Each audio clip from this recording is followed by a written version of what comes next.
Hello, ladies and gentlemen. Welcome back to the Wrestling for Life Network. Welcome to another live stream as we bring you WWE Smackdown tonight. It's a feel-good Friday. Get in that chat, click all the buttons, be a part of the show, be a part of the fun, be a part of the family, and make sure you strap in, strap on, grab your snacks, grab your feel-good. Let's go. Woohoo!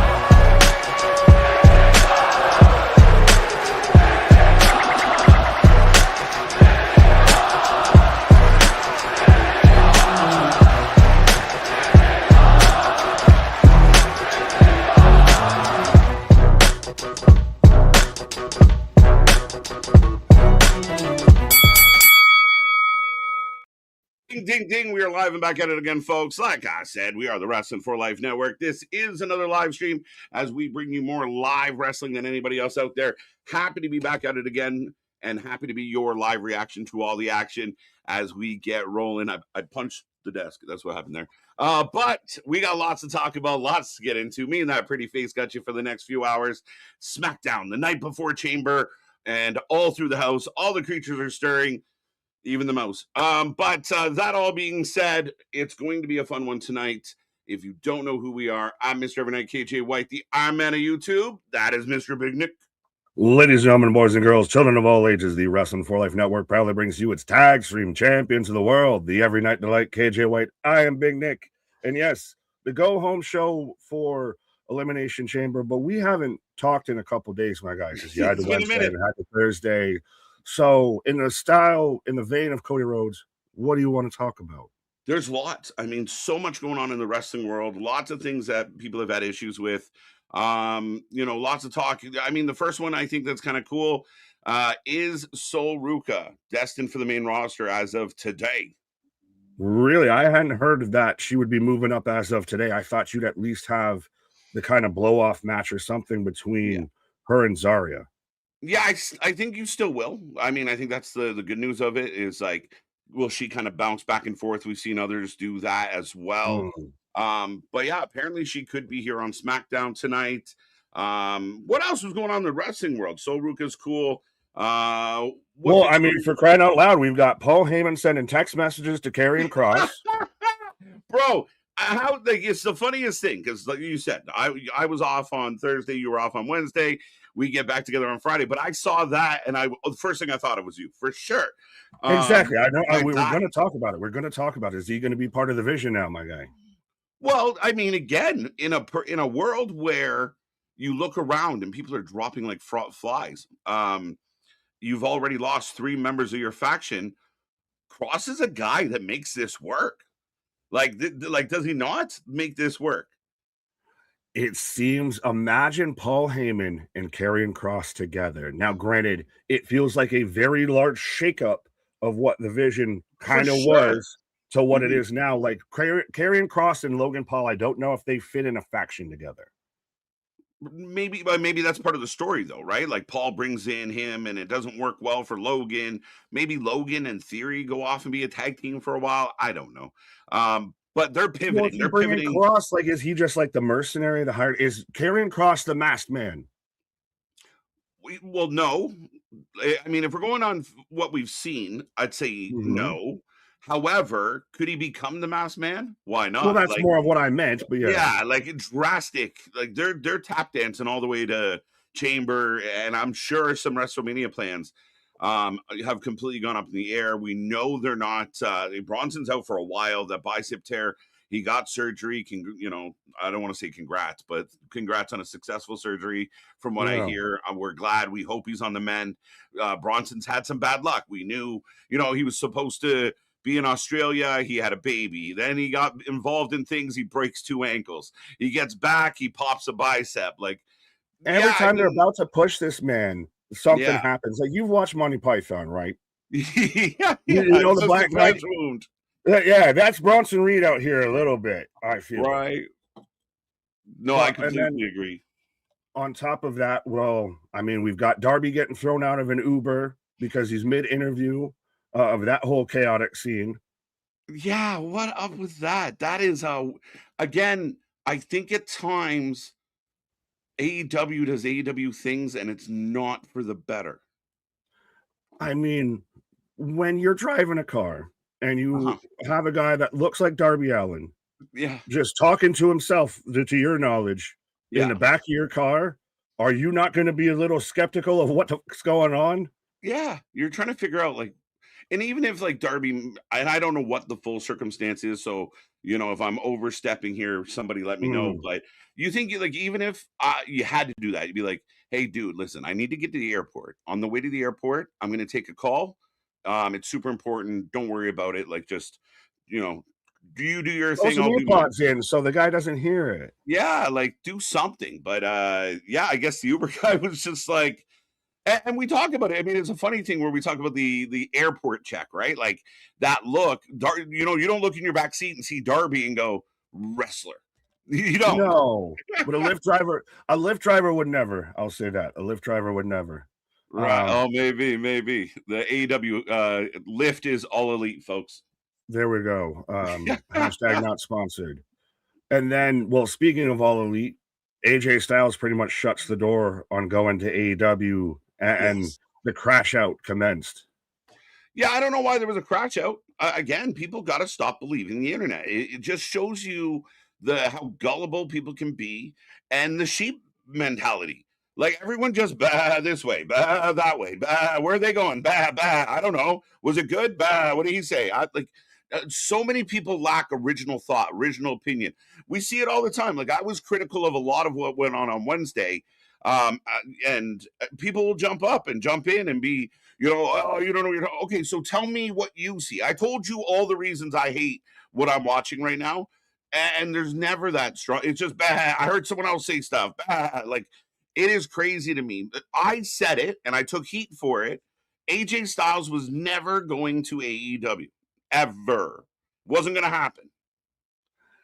But there was a substantial offer, allegedly, of where he Yeah. would have had time with his family. Did you see what I find it interesting that he acknowledged the narrative that was going around Hmm. of that WWE surprised the Hall of Fame on Yeah. him to keep Hmm. him from talking to Tony. And no, I'm a grown adult. I make my own Yeah. decisions. I'm not going over there. Now, is he going to be a trainer, an agent? Is he just the merch alone, the retirement Yeah. tour, and merch, Hall of Hmm. Fame merch around WrestleMania is going to do gangbusters.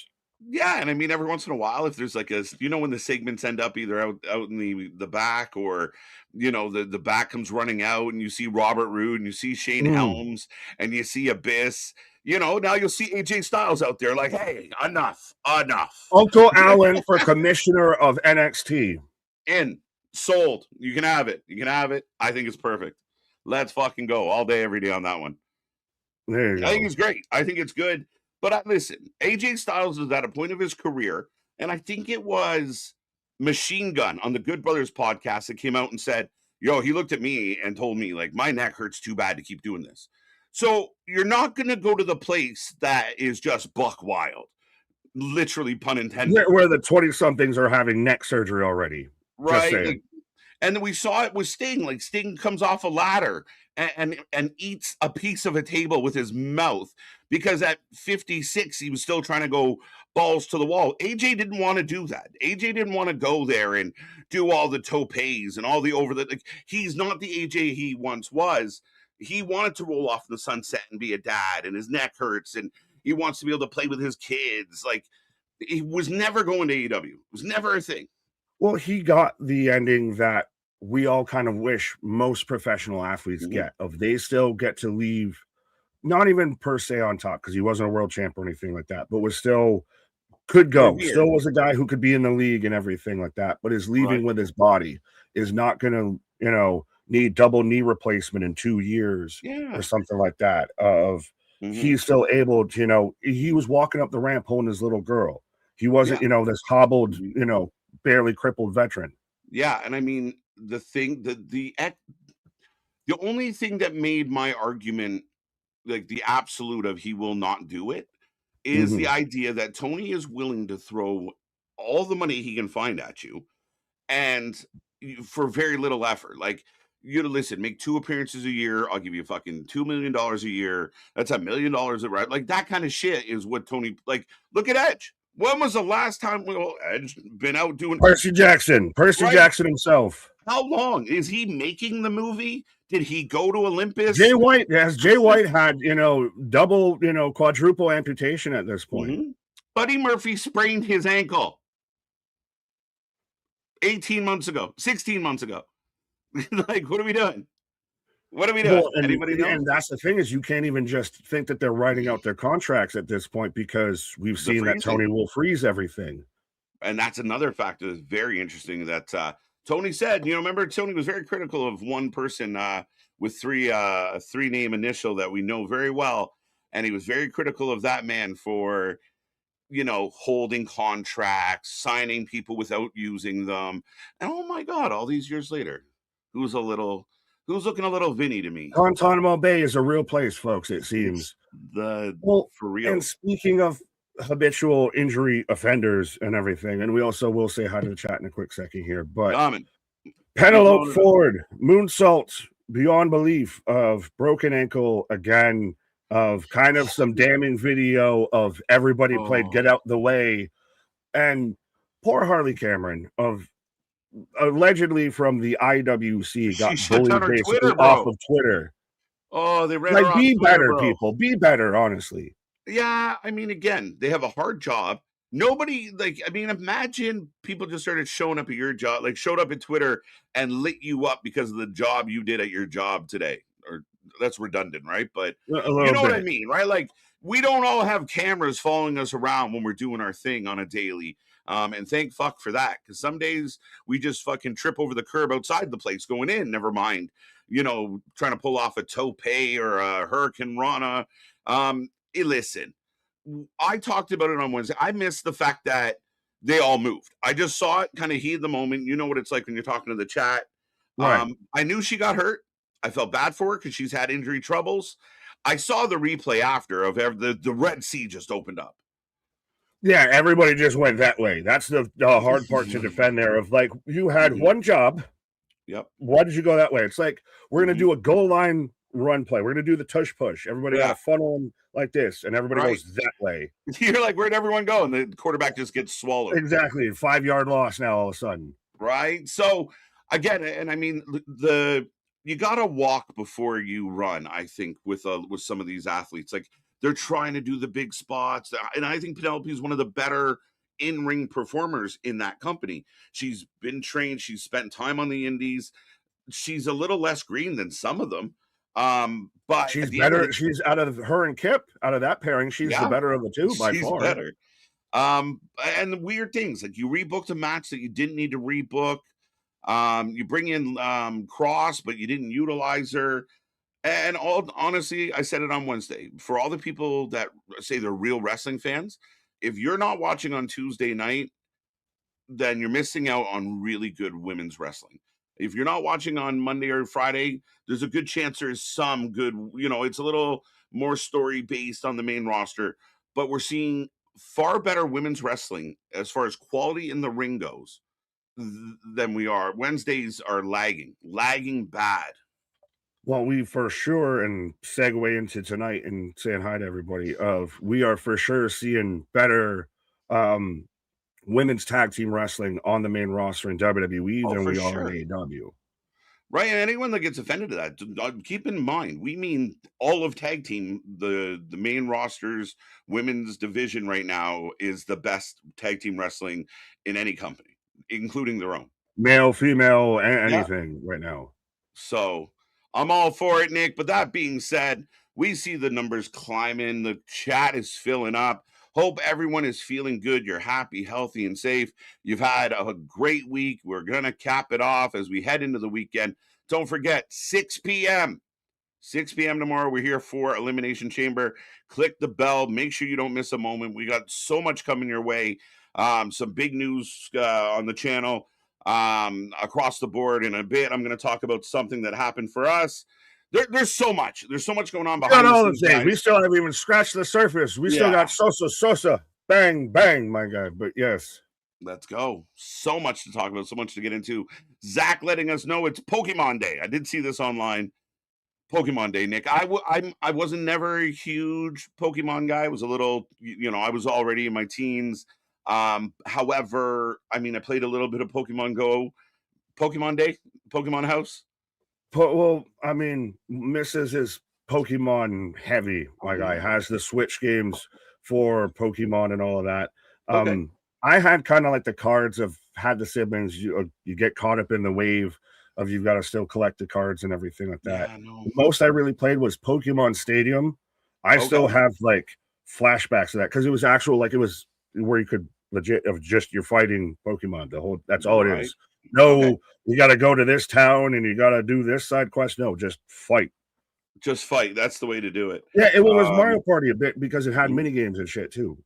Yeah, I have a couple buddies. I mean, a husband and wife. My buddy and his wife.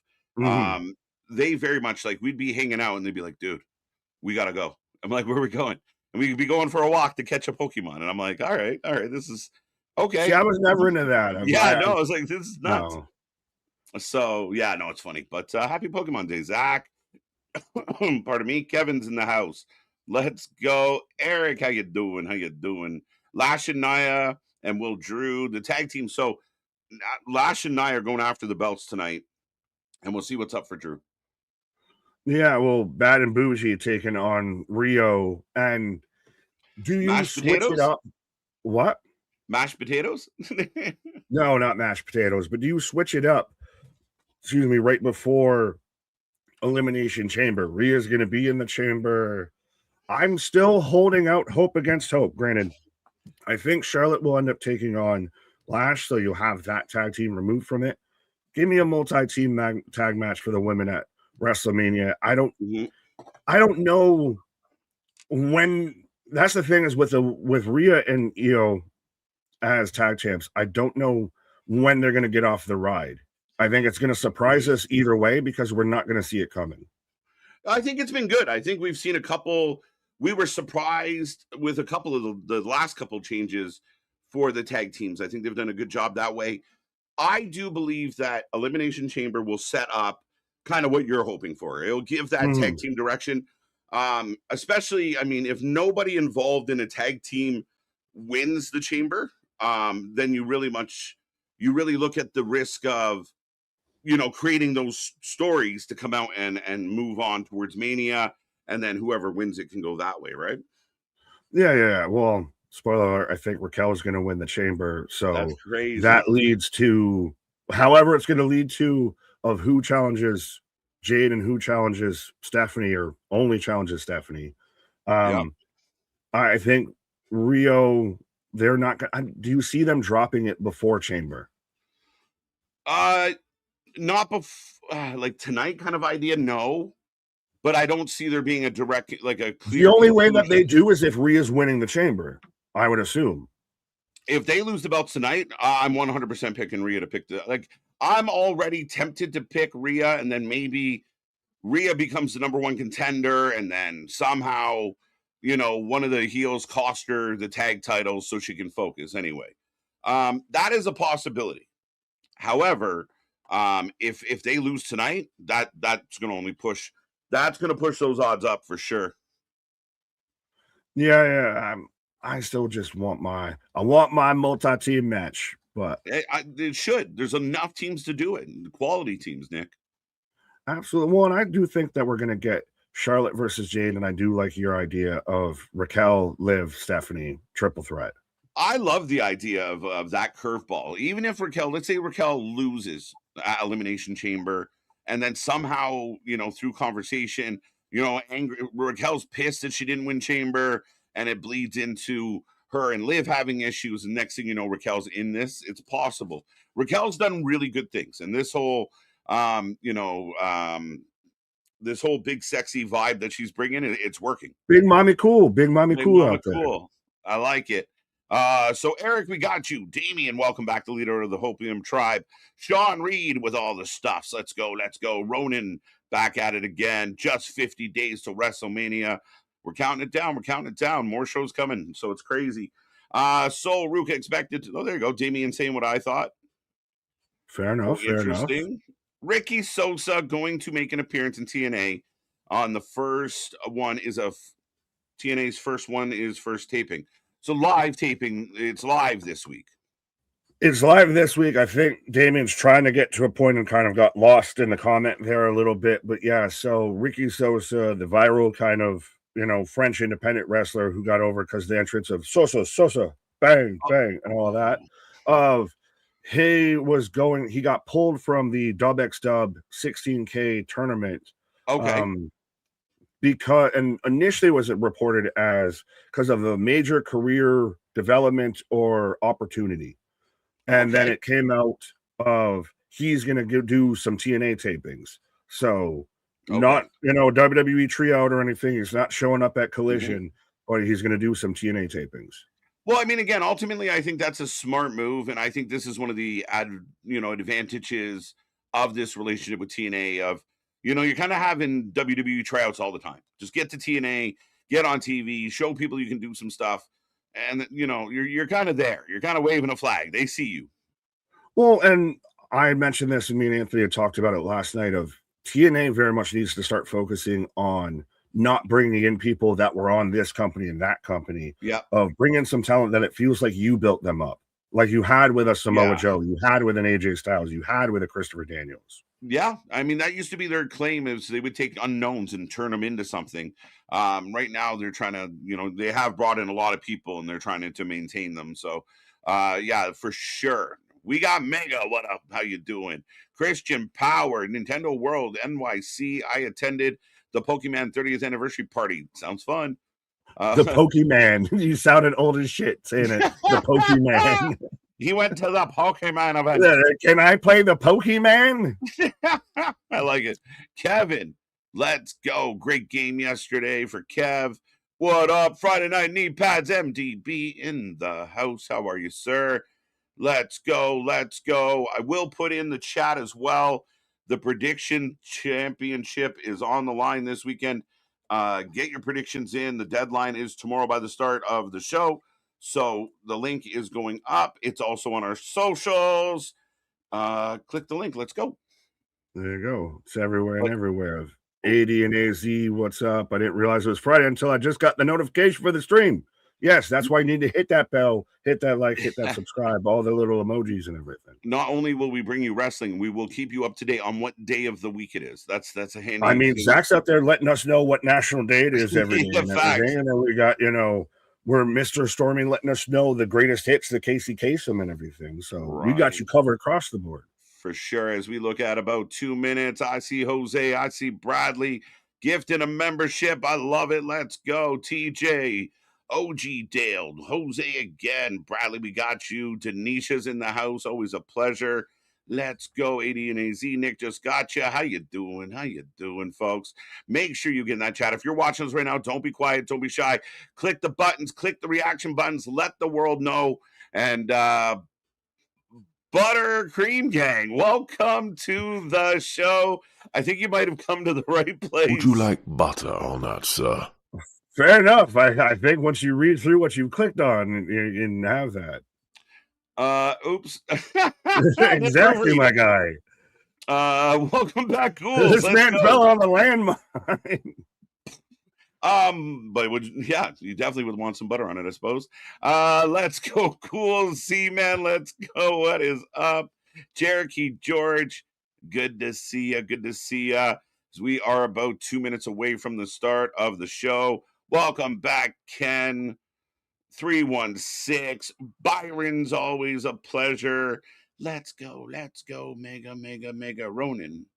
Got almost everyone. Best in New York. Good to see you again, sir. All right, real quick. Nair, welcome back. I'm almost there. Nair said that Jay got attacked backstage. I haven't seen anything around that. Shit. Now it's going to be interesting because Jay wasn't supposed to win, I assume, last week. Yeah. So do they take him out? Maybe. Well, I assumed it was going to be Bronson that won that match, especially with how it played out after he got taken out. Of who do you slide in if Jay gets taken out? Yeah, that's it. Dun. But now he came out open to they go back on the whole open challenge idea. But you can still do an open challenge. Fucking, right. He'll wrestle twice in one night. He's Brock goddamn Lesnar. Right. Welcome back, Chair. Good to see you. Ophelia, welcome. Spaz will get right back to this. Nick will read that in a second. Listen, folks, we hit 3 million subscribers. I got about 52 seconds. Just want to take, or not 3 million subscribers, not yet. We're getting there. 3 million views. Just wanted to take a moment to say thank you.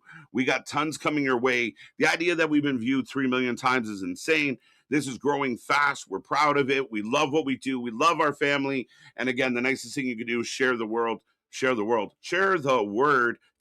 world, and let everyone know what is up. But thank you humbly.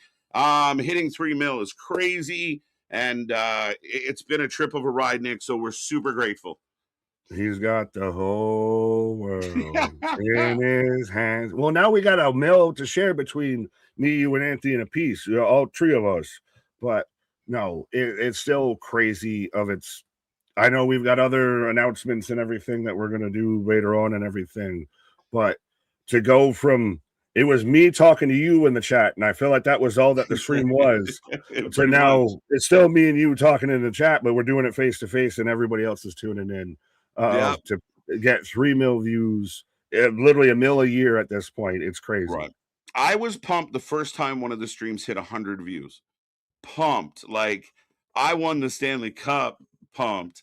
Like 100 views, somebody watched 100 times. Like, that's fucking crazy. So to see where it's come to now, and we're pushing for those triple digits. A lot of nights we got those triple digits, as I got then, Nick. Yeah. I am now. All right, so I will briefly hiccup. 0.25. You can finish your thought. But yeah, no, it was crazy. It's crazy. And like Nick said, it was like Nick, my brother, a couple other faces, a couple followed me from another place. Blah, blah. But we are grateful. We love doing these shows. Guys like Anthony, being a part of this is so cool and so fun. And anybody that's been a part of the journey. Oh, wait, you're right. We got chaos. See, this is good. This is good. Yo, and like stretch it out, like. But just the chaos, which I thought they did good at the start of Monday, and then it went downhill from there. But Jacob's just fired up. Everybody doesn't know what happened. Jacob's going with Jay. But yeah, he's blasting all this like this is your fault. Now Cody's pissed. This feels real. The way they're shooting this. Is that fair? Oh, absolutely, because it feels like this is what you would instantly cut into, folks. So we're not going to do the pomp and circumstance. We're not doing playing the intro. Mm-hmm. But it's just like with everyone yelling and people just talking everywhere. You know what it's like when shit goes down and there's a big crowd. It's not like 30 people. Down, you better get ready. When the shit goes down. But it's not like 30 people standing around silent and 2 people talk it out. It's everybody's getting involved and everyone feels into it. Yeah, everybody's having their own conversations while we're focused on, Aldis and Trick and Javonis. Now Drew's walking out. I love this because this feels so chaotic and so unique. When's the last time a wrestling show started off, bang, punched you in the mouth? I gave them full marks on Monday because I thought they started the show with kind of a really kind of crazy energy, like a good upbeat, and it felt a little more, a less cookie cutter. But then the show fell off. So we talk a lot about their competitor who, pushes that envelope. We had lights out. Well, or did we glitch? Darkness imprisoning me. All that I capture, all that I see. Yeah, no, it's still going. I don't think the Undertaker's showing up to announce Drew McIntyre in the Hall of Fame. Drew McIntyre to the Hall of Fame. Let's go. But Jobson, I see you, but we won't click on you just yet. But Jay get replaced by Jacob in the chamber? Maybe. Jacob's the one riding with him to the ambulance. Yeah. Now, look. You specifically brought this up of how Aldis or how Pierce is out there with the palpitations and the high blood pressure on Monday Night Raws. This is the most unkempt and uncouth. This is amazing, though. They turned Drew McIntyre is at the top of his fucking game. And like Aldis just said, that entire locker room wants to kill you right now. You have fucked up everyone's matches. You fucked up everyone's day. You've been a nonstop thorn. And here comes Cody. And Drew's just like, fuck this shit. I am bland as a Yeah. But I think this shows, in your honor, to my argument of why I'm sick of Cody Rhodes, because Drew now as champion, I think is tenfold better than Cody as champion. Yeah, but they're so into Cody, and I think you said it. Cody's better when he's chasing. So him chasing Drew right now, it's working. I will concede the point to the floor. It is kind of working.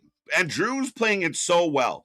He comes out, if you haven't put 2 and 2 together, he's the one that takes out Jey Uso and brags about it. But this is such a masterclass. This is finally what we've wanted. Good. We saw with Drew when he was feuding with Punk, when he was starting his feud with Cody, all of that. Did you call him a bitch? What are you doing in my swamp? They beeped something out. Asshole. It might be that. It might be that. We got the uncut crowd. We snuck it in for you. Oh, I know. I know you've been hard on Cody, but listen to the crowd. And I mean, they're hard on Cody in a different way, but yeah. And here comes Randy. In my head. Now, they did have announced. Swear to Christ, we're going to read your super chat at some point. I swear, it's been a chaotic start. Spaz getting all the advertising minutes right now to this $10. It's just sitting there hanging out. But this has been such a chaotic of you can't breathe in a good way to start off this show. Of now we go instantly to Randy. This feels like anybody could win the chamber. You're selling the chamber hard and heavy hair. And could you potentially get a 4-way, a 5-way, a this way, a that ways around Drew? I think for all the fans out there that are saying, this product is so predictable, I'm gonna argue that we're getting a lot of question marks and a lot of things unanswered. And how can it be that predictable, Nick, when 2/3 of one of your major storylines has been injured? So they've pivoted twice, 3 times on that. Greg Williams. Now, so this was scheduled. This little fair enough, but this is great, and I will say, and I'm not as they've gotten the whoop that trick chance going off the rip. I like that now. AEW's done this a bit with their main event scene of it's all kind of layered over between Kenny, Page, Swerve, Brody. They've all kind of layered in a little bit. I will say that. And I think that's what they're doing now with this side of you very clearly got Roman and Punk on the other side. So now this is layered of it could be a trick. It could be an LA Knight. It could be a Randy. It could be a Cody. It could randomly be a Jacob Fatu out the blue. It was almost going to be a Jey Uso. Of now everybody's got this intertwining and the chamber is going to force them to mesh together. Right. I'm with you, Matty. It's a good question. It's a good question. Welcome back, sir. Why are you yelling, bro? Why are you yelling? I don't care about the crowd. I'm not there. Boo, fuck, newbie. Come on, buddy. Who said anything about the crowd even, though? I did, because the crowd's so into what Cody's doing, right? So, again, listen, their job is to sell tickets to an event and pull everybody in and put on a good show. That's the job. So, I'm sorry, bud. But if you have somebody that you happen to be very into, but nobody's making any sound, that's AEW. Oh, they're really good wrestlers, but nobody's cheering. Nobody's there. That was so good, though. Sorry, but that was so good with Javon. Of he runs out, and as he goes by, he smacks Trick on the back of that, and then just runs in the ring. Hold on. Yeah. This is a really good transition into that segment. And it allows. We saw with Monday of the good transition into the triple threat qualifier. Unfortunately, it had the weird outcome, but this is the perfect way of they took chaos and they've managed to cipher it down and get back to organized. Yeah. Yeah, no, for sure. And again, it just keeps going. Everyone's getting they're not going for like 3-4 minutes and then the next guy comes out. They're getting like a line in and then someone comes out. So they're keeping the pace of it all, which is wonderful. Right. I don't trust that crowd. They've lost my trust. Well, that would imply that you don't trust them. Well, someone let Triple H and the crew know only write shows for the people at home. I don't know what to tell you, bro. It's a live show. They got to appease the people. I don't think it's that bad, but here, I'll finally read Spaz's super chat for $10. What's up, boys? All love had a day off, so more content. Come join me right after SmackDown for some WrestleMania discussion. Hashtag tell your friends, tell your wife. Also, Scream 7 ruled. And Nev, I guess he's talking about Nev Campbell is a smoke show. I mean, smoke him if you got him. Oh, I see what you're going with. All right. But the crowd is loud for LA.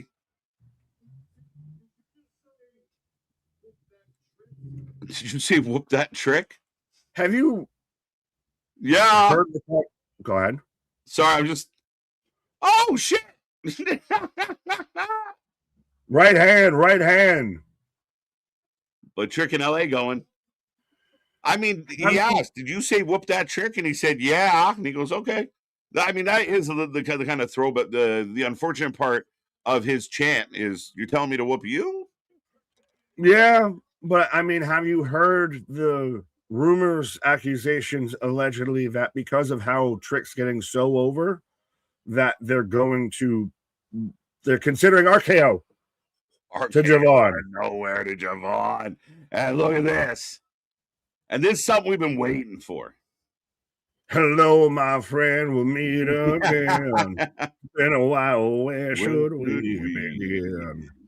Feel like forever. And Randy just walks off on the stare down of what you gonna do. Oh, that little hesitation.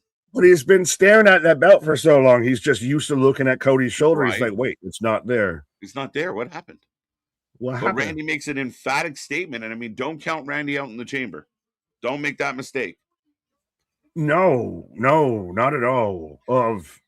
Again, it could still even, I've heard, well, the first rumor that I was going to talk about is that they're allegedly going to try and move Trick to being babyface because of the reactions that he's been getting. I would. They're at least considering, but I would just let it happen organically. Don't force anything. I don't think you're forcing it. I think it has happened. That's the problem now. They got to react to what the fans are doing. It's a tricky one, right? And I mean, just kind of like what I was saying to Noob, like, and you know, I get the argument of like, I don't really care if I'm not into somebody, but the crowd's chanting. I'm not saying that should affect your personal feelings. Like, you shouldn't sit there and go, I love this guy just because he's getting cheered.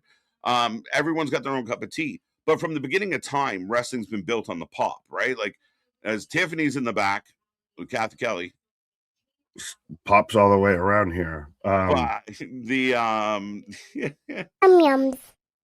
Yeah. But ultimately, I mean, you want to see everyone you want to see the guys that are getting the reaction get the reaction. If the crowd wants to sing and cheer for Trick, you gotta kind of do it. But I'm one of those of just, you don't have to blatantly make him a babyface at that point. You can still just keep doing what you're doing with him, and they'll just start cheering for him enough that you have to creatively move it along away. I don't think you need this hard pivot as well. The only thing I'm worried about. Yeah, I think that they'll hard pivot. Yeah. The only, I mean, again, it's not like they're ahead of the curve. They're following along. I think what they'll do is just coming out of chamber. If you want him to be a baby face, you put him up against a couple heels. The Kabuki Warriors aren't happy. Oh, why did you grab that tassel, Kyrie? Why are you grabbing around the hair? Kyrie! Oscar, come on, get your girl out here. Kyrie! But I've also seen the idea thrown around, bandied about, that they do it to where Randy's the one who attacked Jacob, and you get, you know, a 5-way, 6-way, how many ways of everybody's challenging Drew. They can't figure out who to challenge Drew, so everyone challenges Drew. Well, I mean, does what we just saw, I mean, I wonder if, like, shout out to Jobson out there. Did they open the door now that Jacob goes into the chamber and Cody goes after Drew solo? Not with the Sokoa, but himself. Oh, well, I still want the idea of an LA Knight say wins the chamber, and you can get a Cody and a Jacob feud independent of that. You do something with, what do you do with Randy from Mania? Right. So you got Oba, we got the Miz. Maddie, welcome back. Are you a jelly? I think that's what she thought. And what she said was, "Are you a jellyfish because of the skirt?" Jellyfishing. You know, go all SpongeBob out here. Trick gonna trick, Nick. Ain't no thing. Do something strange for a little piece of Here change. comes Solo. Yeah, with the lantern. So we're gonna get Solo. Your first official match of tonight is gonna be Solo versus Uncle Howdy. Okay, you have my attention. You have my attention. Do you? Yeah, you because good God Almighty, does this story need to end? I mean, yes. That's the thing is, at this point, I don't care. Let Howdy win just so he can take his lantern and we can just be fucking done with this. Tama Tonga looks like he's leaving MFTs. I want more for Jacob or for Jeff Cobb. This whole feud, I think, has dragged everybody involved down. I don't know if it dragged them down or more than it just kind of kept them flat. Like MFT was struggling coming off of the bloodline stuff. They've never really kind of been that over with the new crew. We all know the. Oh, your defense is it just kept them on air. Yeah, it just kind of like kept them there. So the only reason why they have my attention right now is you finally did what I thought you should have done, and what you should be doing is it's great that the Wyatt Six do these creepy little videos, and it's cool that Static shows up every time Bo wants to say something. But if they don't go and do stuff in the ring, nobody gives a fuck. So give Nikki Cross some matches. Like that's how. Like if you think back to other, Kane shows up. You get him in a match, and then oh shit, he just kills people.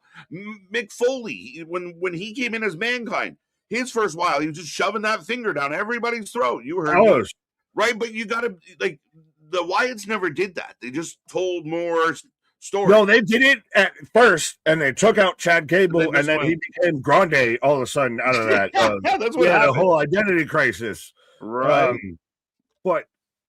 And I know you're gonna ding me pause because of I say the same thing with Dark State.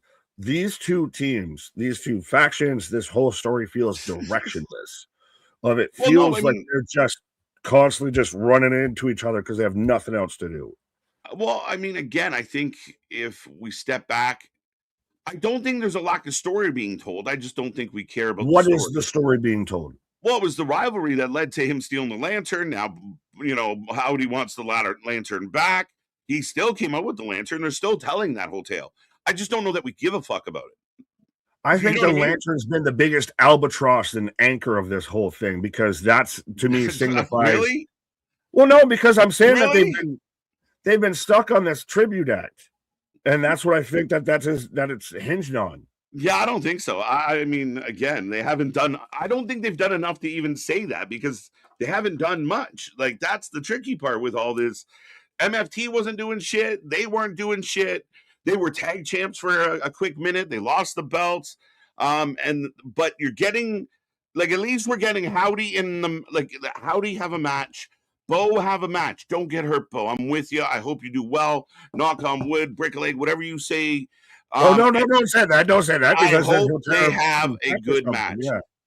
We need good matches from the wrestlers. Story's great, but as it used to be said by Vince Sr., it's got to get to the ring. Pay it off in the ring. And not enough of this is paid off in a good way in the ring.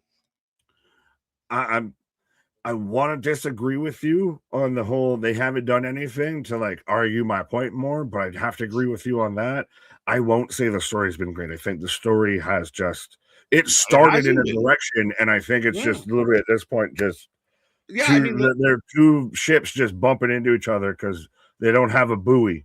Yeah, I just don't think it's as epic or dramatic as some people might paint it. I mean, maybe some of the verbiage, but ultimately, I don't care enough to feel like, oh my God, what a draw. But that's to me, that's the problem is I don't care you're not wrong there at all. Like I said, they're telling a story. It's just we don't give a fuck about the story. That's the dilemma. Should that be the end of the MFT? Should that be the end of the Wyatt Six? It won't be here. Continue here. Yeah, if anything, we'll see the Wyatts kind of slowly drift away from TV. but the MFT I don't think are anywhere close to being done. We'll see what happens. They got to build a lot there. They just lost Jacob. They haven't done much with the God, so You yeah, branch off and have God be a tag team. You have Tama do his stuff. You have Jeff Cobb actually do something of relevance. Solo's been independent. Mm-hmm. Yeah, I would just be a little surprised, Nick, if they disband something that's never really got out of the gates, right? Do they just? I mean, they have before. What is the Wyatt Six though? Too. That's the thing is you can make that the same exact argument on on the other side of this. Yeah, I think you've missed the boat with Wyatt Six. I think you had one really big swing at it, and you got everybody amped and thought, "Oh fuck, they're really going to do this." And then when it fell off, you're never getting it back. You're just swinging with a wet noodle, hoping for the best. Dun, dun, dun, dun, dun, dun. Let's go back to mystery box is a statue or a plaque. Sorry. Oh, we were just going back to last week. Sorry. No, you're good. I thought I talked over you, but Bernard saying I think the mystery box is a statue or a plaque. Could it be Karrion Kross at this point? Could it be Danhausen, who's made it very clear he's free at last? Free at last. Oh Lord, free at last. These fucking again. If you were paying money to some of these reporters, stop. If they are hiding shit behind a paywall, stop. Oh, rumors going around. Danhausen hinting at his departure from. Is this not like a long-standing story of who give a fuck them when it comes to him and AEW? I don't know. People seem way behind the eight ball and are trying to charge people to get old information. But at the end of the day, just put it out because they've extended his contract and they've fucked around with him a lot. Fucked around. If Danhausen's the only human I can think of that will be okay to be in the box, I don't even think that's okay. I do. But we are getting this is why they still hold on to this, Nick. Look at the crowd. It still works. It's not like the crowd boos it or hates it. There's a love there that people want to see it do good. The booking has failed them to this point. But it's all more for a tribute to Bray than it is for anything with the group of it's indifference and apathy. I don't know if that's what I would hang my hat on. Yeah, I don't think it's indifference and apathy from the people in the building. I really don't. I think the WWE universe, and yeah, for sure, a lot of it's loyalty to Bray and what he meant, but there's a fandom that exists there that I feel like the WWE is not doing a good job exploiting and using to their advantage, and B, the booking has failed them. Don't get me wrong. This has been nothing but a disappointment for me. And I held on. Again, I was like fucking Jack and, in the Titanic, holding on to that fucking door. Does that make me Rose? Does I move? Bitch, there's room on that fucking door. You have a better excuse than she did anyway. But I mean, for me, what I get excited about, and this is what I've been hoping for, is I remember the early NXT days, and Bo Dallas was such a good figure on that show. He wins the championship. You like what he does. Your own thing, spin it off. And I don't think they've had any opportunity to spin it off into cool. You can have. Jason, now we're going to get the TV series called Friday the 13th or something. Do that kind of shit. Spin it off from the main arc. But yeah, I mean, the same thing. You got Big Rowan. You got Gacy. You have these, fixtures, Dexter, Nikki. You know what would make me think Nikki's a really crazy badass? That, every couple weeks she comes out and just dusts somebody and goes nuts. The ref has to peel her off because she doesn't know when to stop. The only thing that stops her is Howdy holding up the lantern and kind of like the urn, right? And then she leaves. Or Rowan and Dexter just annihilating people. But it's never come to be. The creatives never got them there. Big pop for Howdy giving us a little Bray love. Pablo, good evening, everybody. What up? Yeah, and sorry, Nick. Somebody mentioned the House of Horrors. That is an also feature of we'll keep them around because that's a thing. Oh, 100%. Well, and shout out Jose of hooking me up with the shirt and everything. And I know, don't worry. I saw trying to slander my name, saying I didn't click on your comments. I've done seen it. we're not going to address it because those are false accusations. Fake news. No, I can't say that because that's too much used in my country. But Nick is never allowed to book. He will refuse to let guys change their names because he cannot like them nor accept it's their choice. Yeah, I got Seth Rollins out here, baby. I mean, you've been critical of names at times because they're shit names. It's not like I'm critical because they changed their name. I'm critical because they're shit names. They're shit names. There you go, big bro. Oh, JC Mateo. You're telling me that's not a shit name? I mean, what's better, Jeff Cobb or JC Mateo? I don't know. What's wrong with JC Mateo? Cobb is definitely a better name than JC Mateo. You want to be named after corn, my guy? He don't eat it the long way, my guy. Apparently, big fan of it, though. He's named after it. Oh. Yeah, howdy working the hand on the outside. And they got the lantern on a podium like you would the belts. Well, that's what they're fighting over, and you got to go after Solo's shoulder and his arm and his hand because, Smo and Spike. Right. I agree with you, MDB. They blew their load in the first fucking pump, and the rest has been nothing. Just heavy sweating since. Got to you for 18 years? She got you for 18 years? Howdy is creepy. Think that's the hope. What's up, Tanisha? How you doing? Royce Keys. Yeah, where are we getting Royce? Where's Royce? If he's in the box again, we've said it. If there is a human being that comes out of the box, I even understand if it's Danhausen. But again, I don't know. Maybe with Chicago, but still, I think the chat, and a fistful of people are going to be the ones that pop, and everyone else is going to be like, "Who?" Yeah, I think it's going to be a bit of a. That's going to be a popcorn fart, my guy. That's Looney Tunes. That's very cursed, very evil. Howdy goes into the second turnbuckle, the middle turnbuckle. Solo vicious. So we go to a commercial break for some of you out there. Solo yelling, "Get up!" You're not wrong. I mean, what do?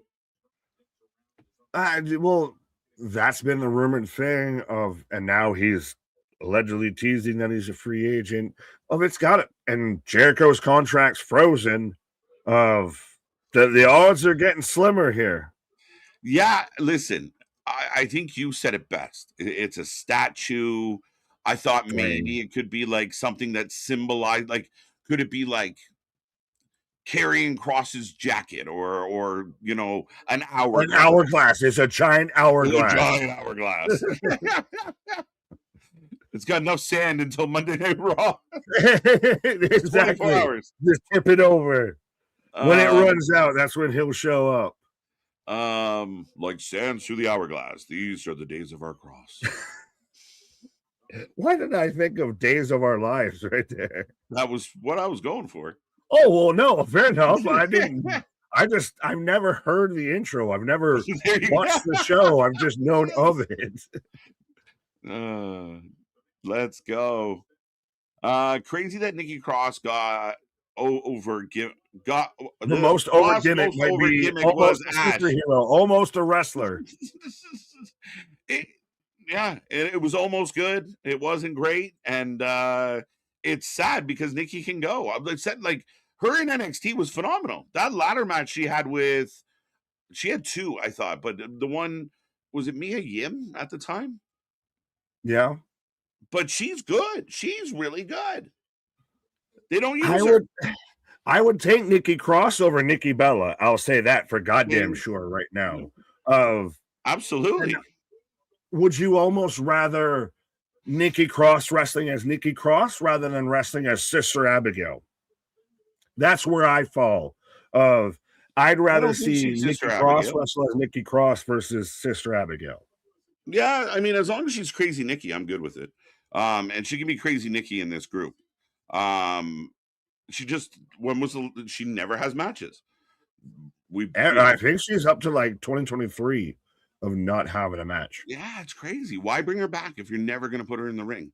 She's not even in the Royal Rumble just to get her in there for a bump. Just even sit there and just be creepy and just like do the psycho like head tilt for a minute or something. Mm-hmm. Like going back to our buddy Noob, he's not wrong in the sense of, you know, yeah, the fans might love them, but if you don't use them, how the fuck do we care about them? And if you don't get them into something as part of the storytelling, then how are we ever going to get behind it? Right. As Solo keeps stopping and holding his jaw as he's doing the Vulcan death grip. We've been doing this for at least a minute or so of Commercial. just a really tight shoulder massage right now. Right. I believe they call it a shiatsu. Shiatsu. Isn't that the dog? My neighbor's dog? No, that's a Shih Tzu, my guy. But yeah, is it a Tensai? He learned it from Lord Tensai. Oh shit! Big Samoan drop. What is Solo's booking from the bloodline to the MFT? A big Samoan drop? Yeah. Yeah, no shit. That's funny. Yeah, and listen, man, for me, just on a fan level, I'm happy to see Bo in something. Like I said, he's been on a long journey. Fired, released. Is Karrion Kross to me your Bo Dallas of like I just want to see him do good.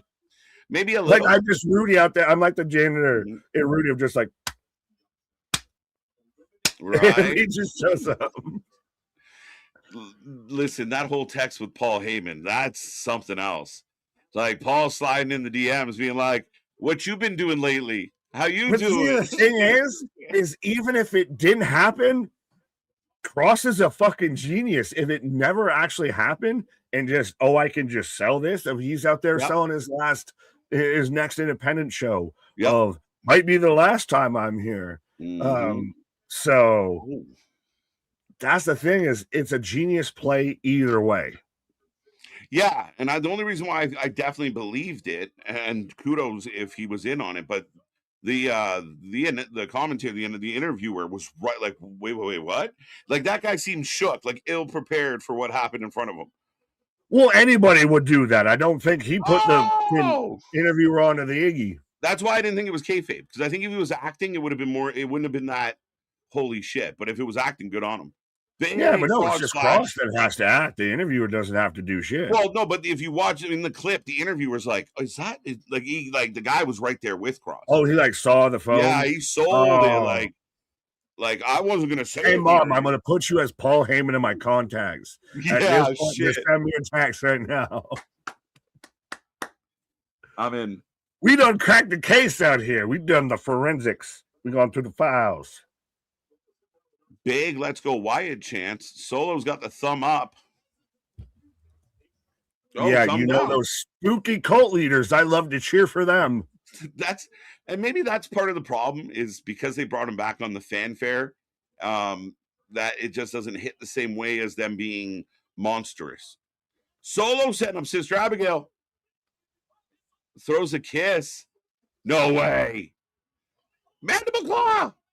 Mandible claw. We were just talking about Mandible claw.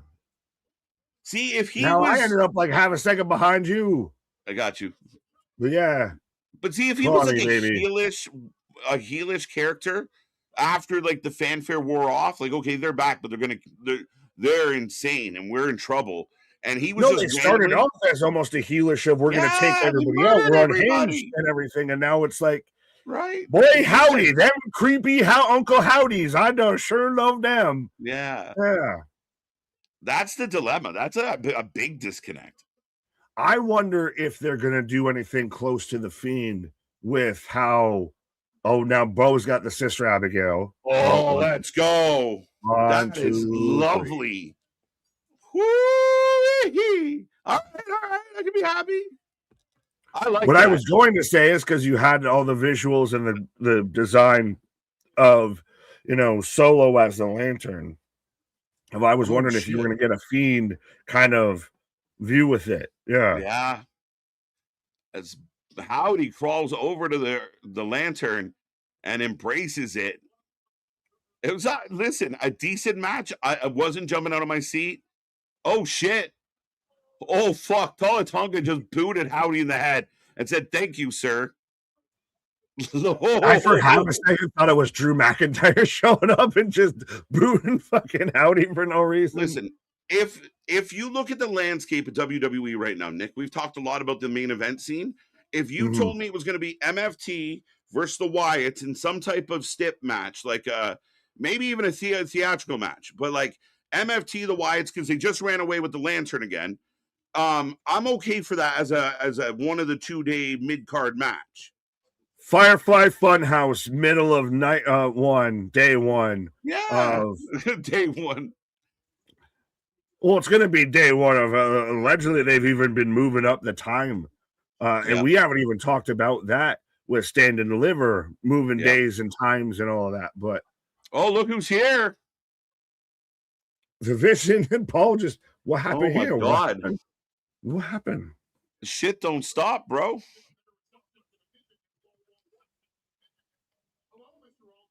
Whoa. Hello, Mr. Aldis. Paul Heyman, though, with with Curtis Axel and Ryback, with Austin Theory and Logan Paul a little bit. Not quite in the same vein, but it's like what the Vision was to what the Vision is. Yeah, I mean, any team on the planet, any faction, any stable, any crew, you lose 3 of your guys, you're in a pickle. I don't care who you are, right? Like if you lose 3 of your starting 5, you're not in a good place. Yeah, but is that when you kind of pack it in and you need to rebuild a little bit? Well, I don't think you pack it in. I think the show goes on. I think Logan's a star. Logan's going to be a champion. Theory out there arguing with Kevin Owens during the 2K26 ratings, reveals. Which, by the way, that's only a thing I thought happened with like Madden and like 2K. No, this has been going on for a couple of years. Yeah. Oh no, you see this? My biceps as big as your head. He's getting ridiculous. Like he is really coming into working with Paul Heyman's only made Logan Paul a better pro wrestler. Is Logan Paul the Gaston of pro wrestling? No one flips like exactly. It's a little bit that vibe. I get it. I like that. He's out there flexing his bicep against Nick Aldis' head. Right? Aren't I handsome? I'm especially good at expectorating my what a guy. Logan Paul. For those who are just tuning in right now, the Vision are outside the arena. But they're not allowed in. Aldis won't let them in, but they are talking about Chamber. There's a lot of politics at play. Bro, get a haircut or something. You just right. You look like a Shar-Pei on the top of your fucking head, and your eyes are all sunk in like you're on one too many Prime Energy drinks, my guy. To me, you could take Austin Theory right now and cast him as like the lead villain, or on some weekly show or a movie. Craven the Hunter. Yeah, like he's got that vibe, right? Like, but he looks like he could do it. I think you got 2 molds of clay right now beside Paul Heyman. Of Logan Paul still got to kind of figure it fully out a little bit. Austin Theory definitely needs to really kind of solidify what he is. But my darling. If anybody gets that reference, high five. Little Patrick Swayze gives that a thumbs up. Fire Jeff Cobb immediately. Rude. Boo. What do you do? McChickens. I just got 2 McChickens. Is there a joke in there somewhere? I think he's just letting us know his food order. That's good, man. Shout out. Cross is not retiring in MLW. Stop. That would be so embarrassing. Who even started talking about Cross retiring? How do we get to there? Absolutely. That's a good question. Ladies and gentlemen, boys and girls, we are on commercial break. I'm going to jump out, Nick. But before I go, if you haven't been paying attention on Discord and on the internet today, our merch store got a huge merch drop. Went a little ham. We got more coming. We only did like half the page of what we were planning to do. More coming your way, but I guess this would be everyone's first look at the new merch. Shout out to Nike.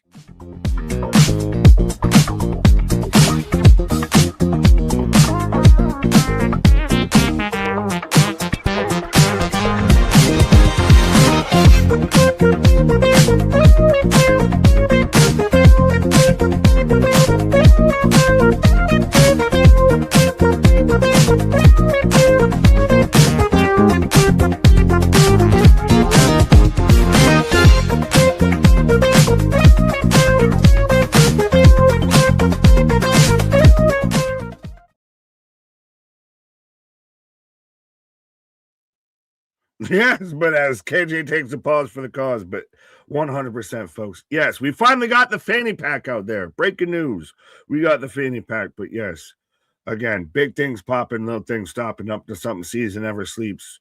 Hashtag we shirt people out there.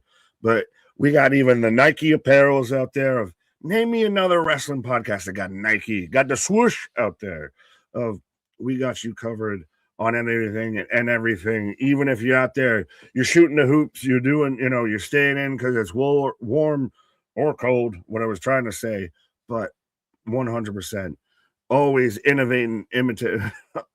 We do what we do, but absolutely 100% the merch store just popping off of this thing, that thing, and yeah, again, small Nike spot on a t-shirt. What is called Nike branded merchandise, my guy. Thank you for noticing. But absolutely, be a friend, tell a friend. Especially that'll help fill out those Easter baskets and everything. But Brunson fiending to meet Rio. Block Bernard so I don't get a migraine from his ignorance. My guy, no, Chris, I don't know what you're going on about, but you can have that. Not even what I'm mad at, but I am in commercial break right now. So be a friend, tell a friend, like, share, and subscribe. As we're back at it like a jackrabbit tomorrow for Elimination Chamber, 6 o'clock Eastern Standard Daylight Savings Time, start time. And the final PLE, the final, stop on the road to WrestleMania out there. Don't forget to buy your loved one a St. Patrick's Day gift too. Absolutely. 100% of, we got the swoosh out there. How many people out there? You got even, the NFL combines and everything. How many people out there got, Nike branded merch? Just saying. Hashtag humble brag. Yeah, don't forget to buy. Yeah, exactly.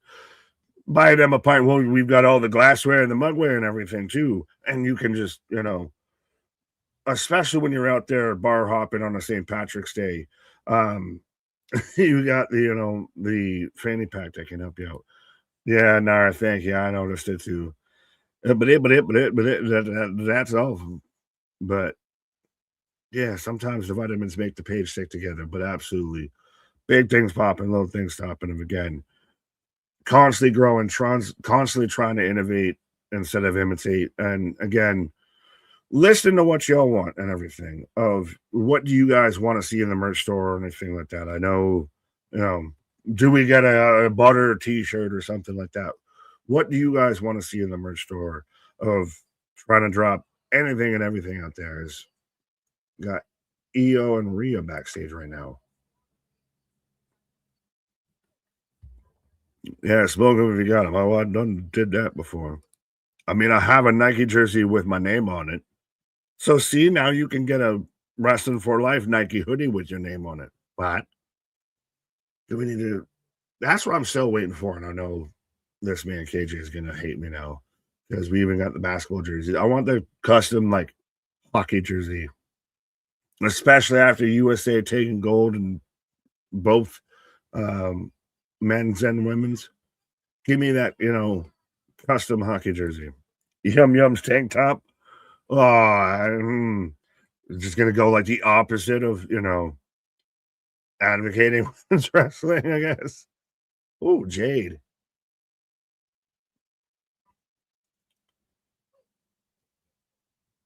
If Rhea drops tonight, Jade's confronting Rhea, and nobody's going to have your back at Elimination Chamber, So if they drop the tag titles tonight, are we going to end up with Rhea versus Jade? And I really like that this is the most, it's Jacob's back now. Back from the ambulance. All fingers are pointed at Drew. Well, I mean, he did kind of say he did it, so, but are they going to put Jacob in the chamber right now? This is what it seems like. This is the most of, now I see why Mickey's with all this up there, that top button down of, how you doing, sir? But this is the most stressed and, blood pressure rise we've seen Nick Aldis, but do they add Jacob into the chamber?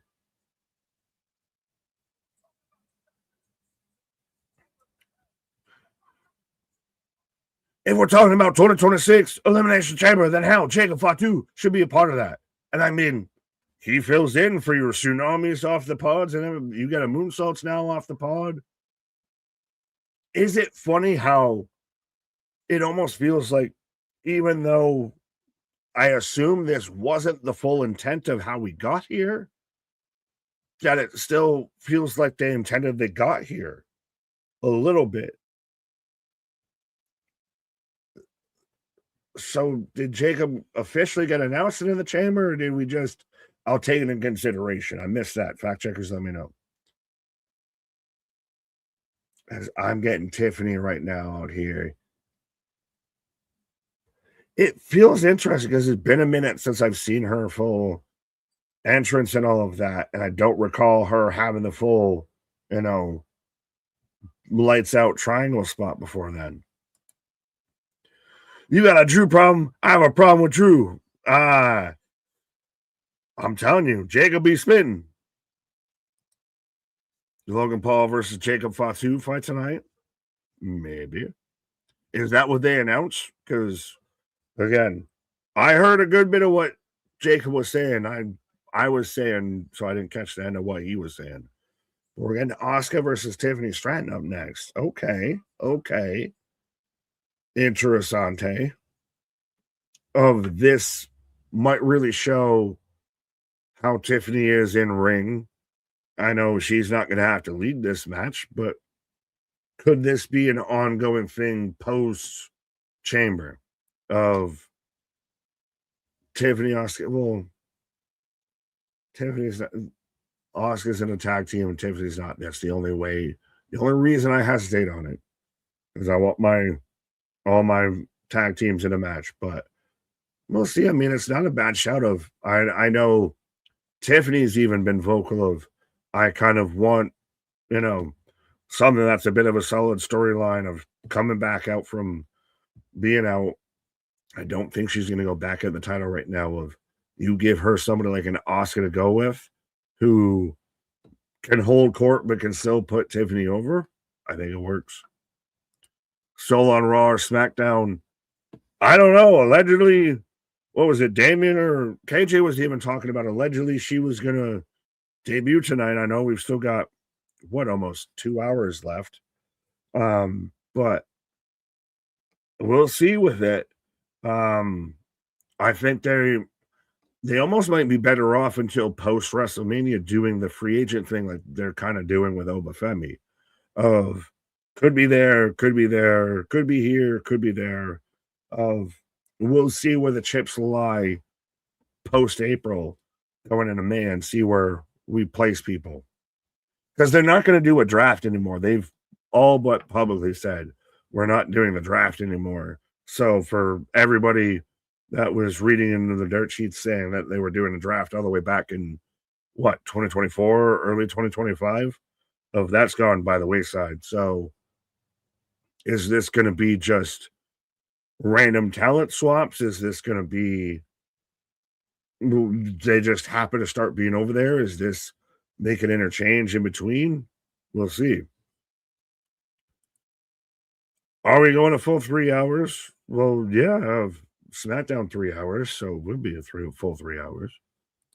You got to let Soul feud with Zara. That's what I think of. You have to have the blow off, the payoff match there at some point. I don't like the idea of, so moved up, and she comes back and just does the favor to have a match with Zarya. No, it should be one of those of, I mean, I don't even want to say a loser leaves town match, but it's got to be one of, they go back and forth with it. Of that might be a stand and deliver match of a stipulation or something, to where they go hell for leather with each other, because that's been built for a year or so now and been teased and been one of their bigger stories. So that needs to breathe a little bit after the turn. OTC, KJ, where is he? He is on a pause for the cause, sir. He'll be back at it quicker than you know it. And then when he comes back up, right, take a tag. But yeah, let's ride down. Bailey Douglas, what up? Why am I being the voice of reason? Chris, I don't know if you are. As so we're getting another Damian Priest video package. I think they showed this on NXT this week and seemed like they were very much putting him over and showing up in NXT. So is this just, and I appreciate you, is he doing a random appearance in NXT? What's going on with this? I don't want to fully knock Damian Priest, because I think he's talented. Punishment Martinez is fully fucking talented in ring. I just don't know where he slots in. I think he's going to constantly always be mid-card to upper mid-card. The one brief run as world champion, and I think that's kind of where that'll lie. I think he's a fantastic advocate for them. Of 100%, he will be a guy that when he hangs it up will have a job for them for life. He will be your Titus O'Neil, what have you. He will be your, so they do that to sell to Stand and Deliver, which will not be attached to WrestleMania this year. It'll be Saturday, April 4th. I assume probably still around their normal 8 p.m. start time. I want to bring this up, and I know Spaz has even mentioned this to me, of, are they moving Stand and Deliver because, as Chelsea Green coming out, throwing out the Daily Herald, but are they moving NXT because they're not going to move NXT when they go to Jelly Roll? Shout out.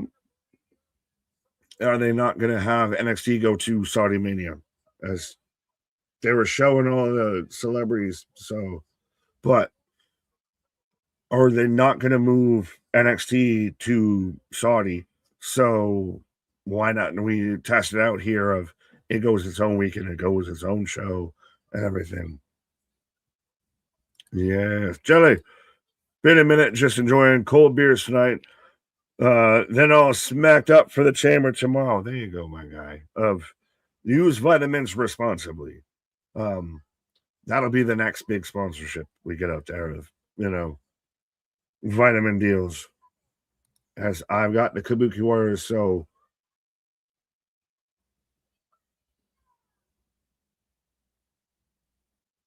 Oscar with a microphone.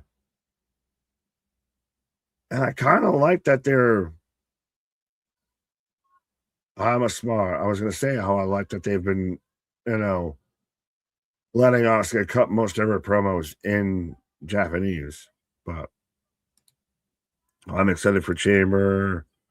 Dale, what up? Oscar for the win. Yes, folks, let me know who you got. Is it even going to actually be Oscar, or is it going to be Kyrie?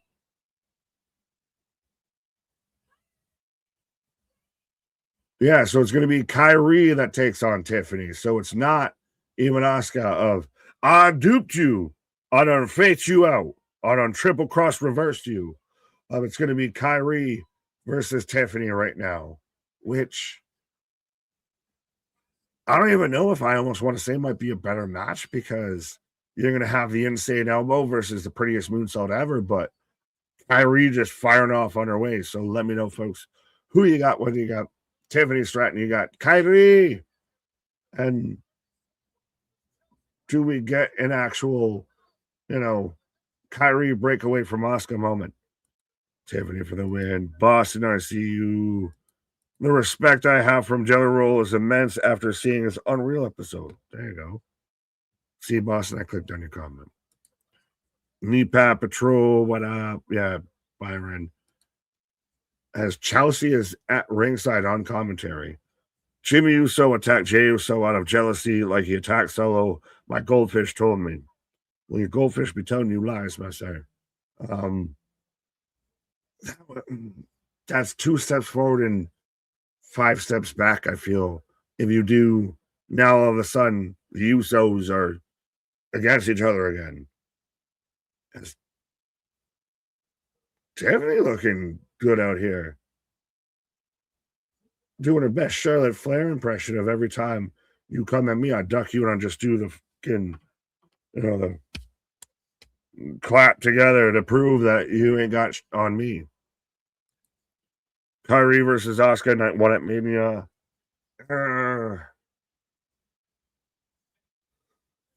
No, you have them still.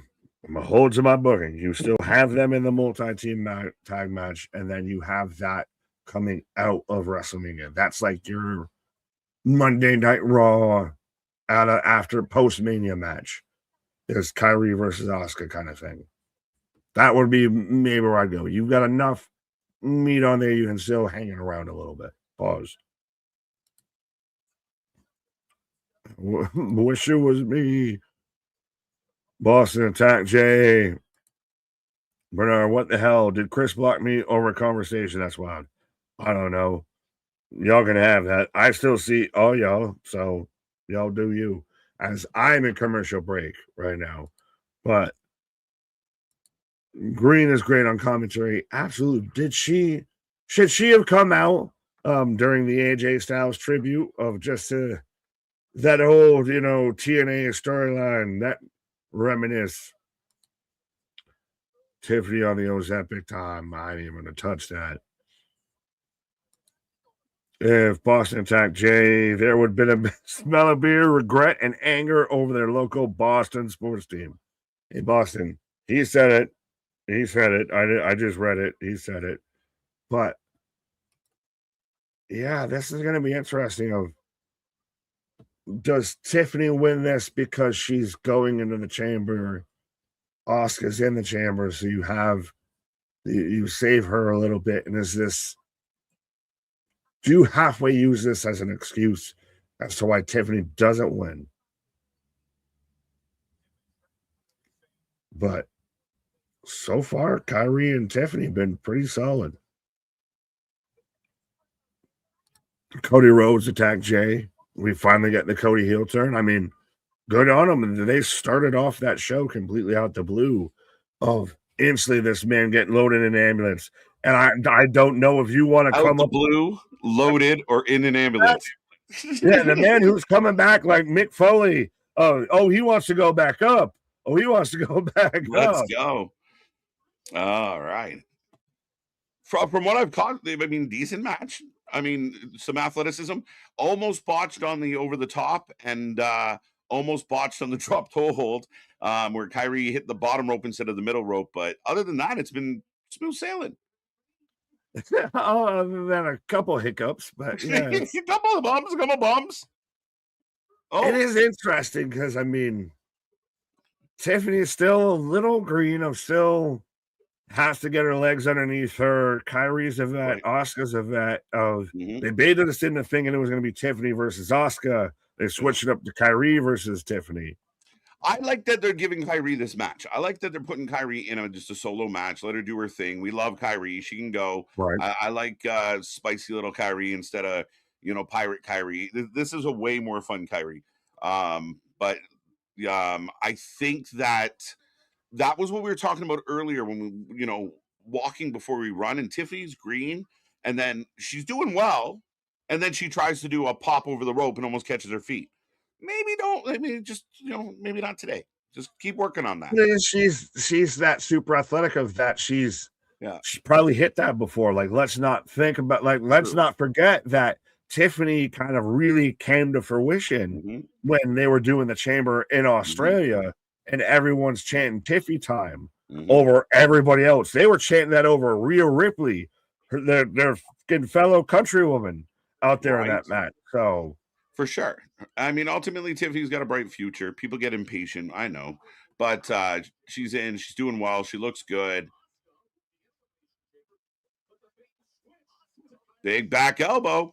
And somebody made a comment about the Ozempic. Like, remember, Tiffy was a fitness model once upon a time. Like, she'd been fit. I don't think too many people have worried about her, letting herself go. Well, even then, why the fuck are we clocking shit like that and everything? Like, I haven't even tried to dig into that. So why are people out there like, oh, I know that? No, you don't. Just that's a weird take. Like, I'll take someone having a ratings take over having a take about that. Fair enough. As Tiffy pop. Pretty smooth salt. No, she racked herself. She racked herself.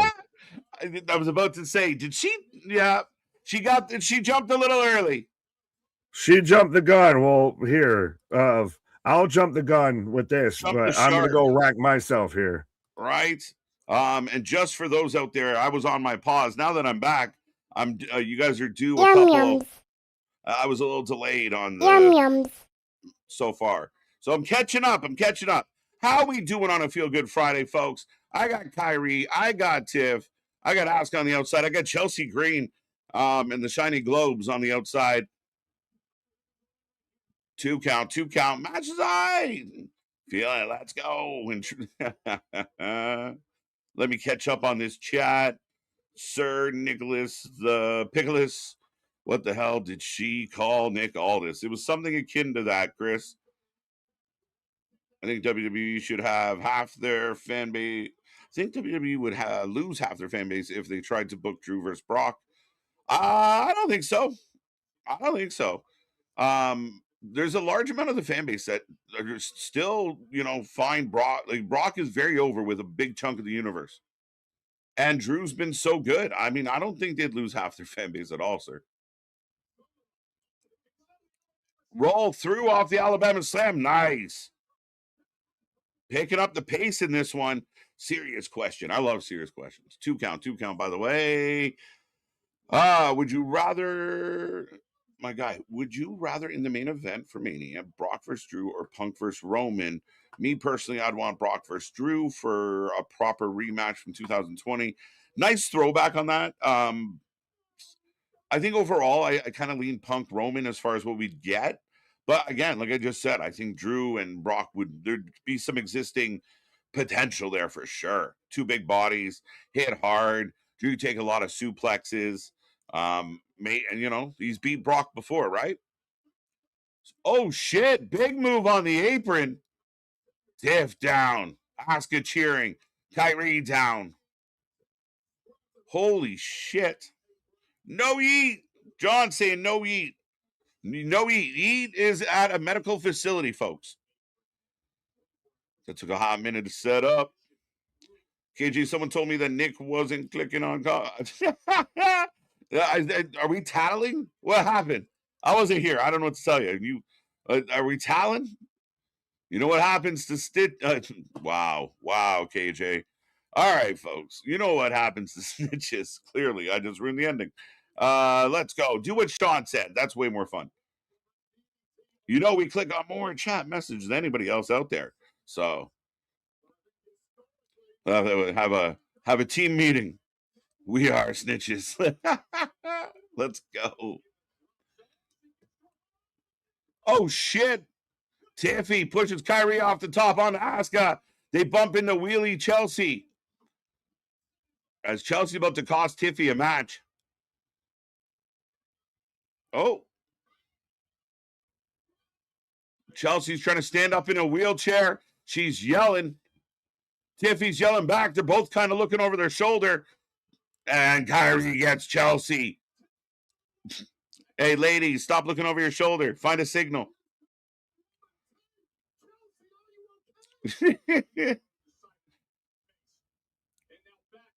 Yes, Matt Morgan is moving into politics, very much so. But pretty as moonsault, so I was wrong. Tiffy holds on, and it's over. Tiffy gets the win. She looks good, folks. She looks good. Asuka's not happy, but Tiffy gets the momentum going into chamber. Alba down, Chelsea down. I like that Chelsea's being involved in stuff like this. Big fan of what Chelsea can do. Everyone's heard me preach about Chelsea. If we can get her healthy again, which we will. Tim Sefik, right?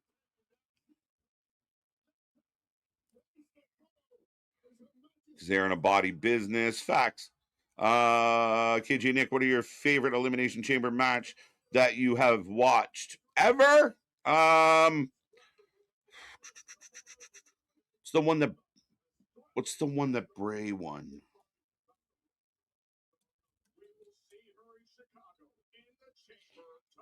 Uh, 2017. That was a good one. Might be my fave, and we can all see why. As Logan, Paul, and Theory have made it into the building. No, ye never.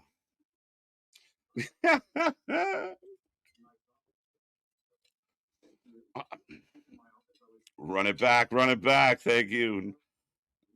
Comments on okay. Oh, come on. We are so glad that is gone. So all this talk to Pierce.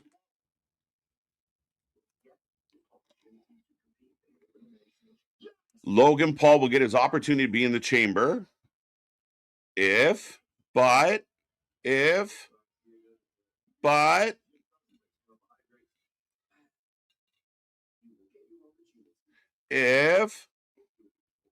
over Jacob Fatu.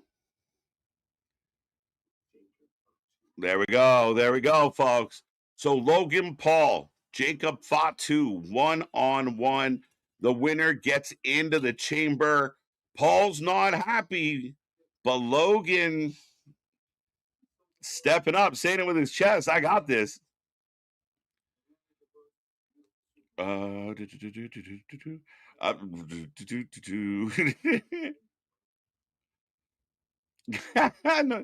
gas, no brakes. KJ, what's your favorite chamber? I think 2017.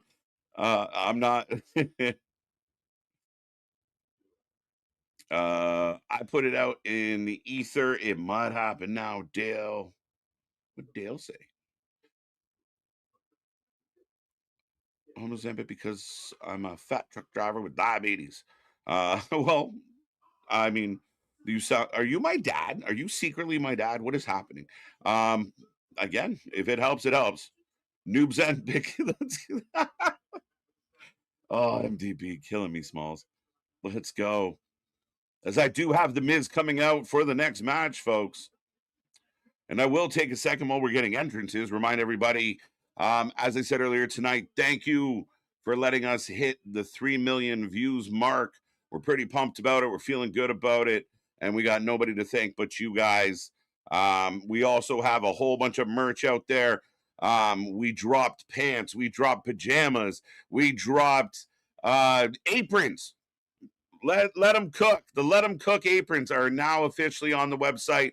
Nike official apparel. Nike doesn't matter. But yeah, Nike official apparel. It's legitimately Nike.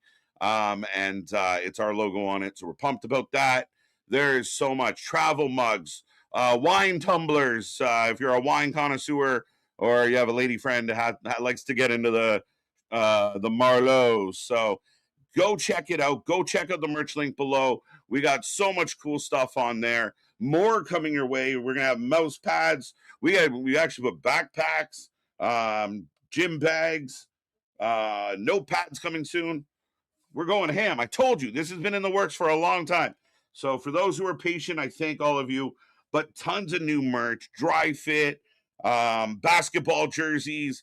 Go check it out. Shorts. We got all this stuff. Tank tops, crop tops, and all are kid sizes, ladies sizes, men's sizes, chubby sizes. all the sizes, folks. So go check out our merch. And the good news about that is when we give out the prizes for prediction champions, now we can mix it up. It's not just always the same thing. You might get a mug. You might get some hats. We got cool hats. We got toques, Wrestling for Life toques, and the official Wrestling for Life scarves. What more could you want? Let's go. Go check that out. We're back tomorrow at 6 p.m. for Elimination Chamber. That's going to be a fun one. We're looking forward to that. 6 p.m. Eastern Standard Time, we go live. We'll bring you a pre-show, talk all about it, and get ready for the pay-per-view, which is 7. We're looking forward to that one. And we got all your shows coming up. Go home shows for Vengeance Day this week. Heading towards Revolution in 2 weeks. Exciting times. We're almost at Mania. And then speaking of the prediction title, the link is in the chat. Make sure you get your predictions in. There's a whole bunch of stuff in there, not just the matches, but who do you think is going to be first? Certain stream questions as well. So go check that out. Become our champ. And shout out to Bradley, our current champ, who will be defending this weekend at Chamber. Let's go. I think that's it. I think that's all my programming notes, as we are still in a commercial break as we speak. Heyman respects Aldis more than Pierce. Yeah, it seems so. At least, and maybe partly how Aldis handles Paul. A little more stern, a little less fiery.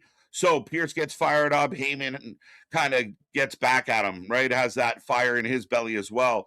Aldis a little more calm, but a little more direct and a little more domineering in a way. So there we go. Logan Paul's getting wrecked tonight. Let's go. I mean, this is going to be good. Logan Paul, Jacob Fatu. I hope it cooks. Austin Theory, hilarious in the background, right?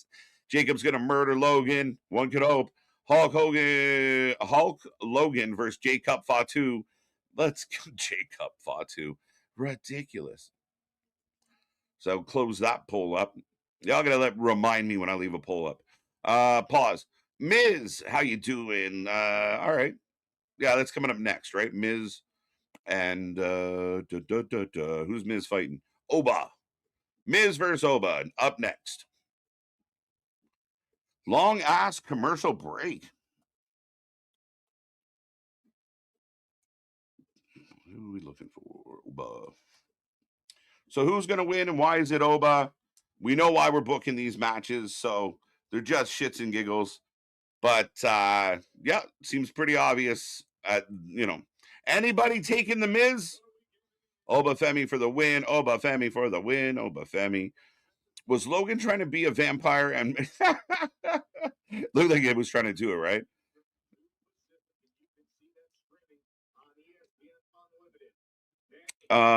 Super sticker 279. Thank you so much, sir. Appreciate you. Spaz, I'm thinking this one got read, so hopefully it did. But shout out to everybody in the super chat, super stickers. We appreciate it.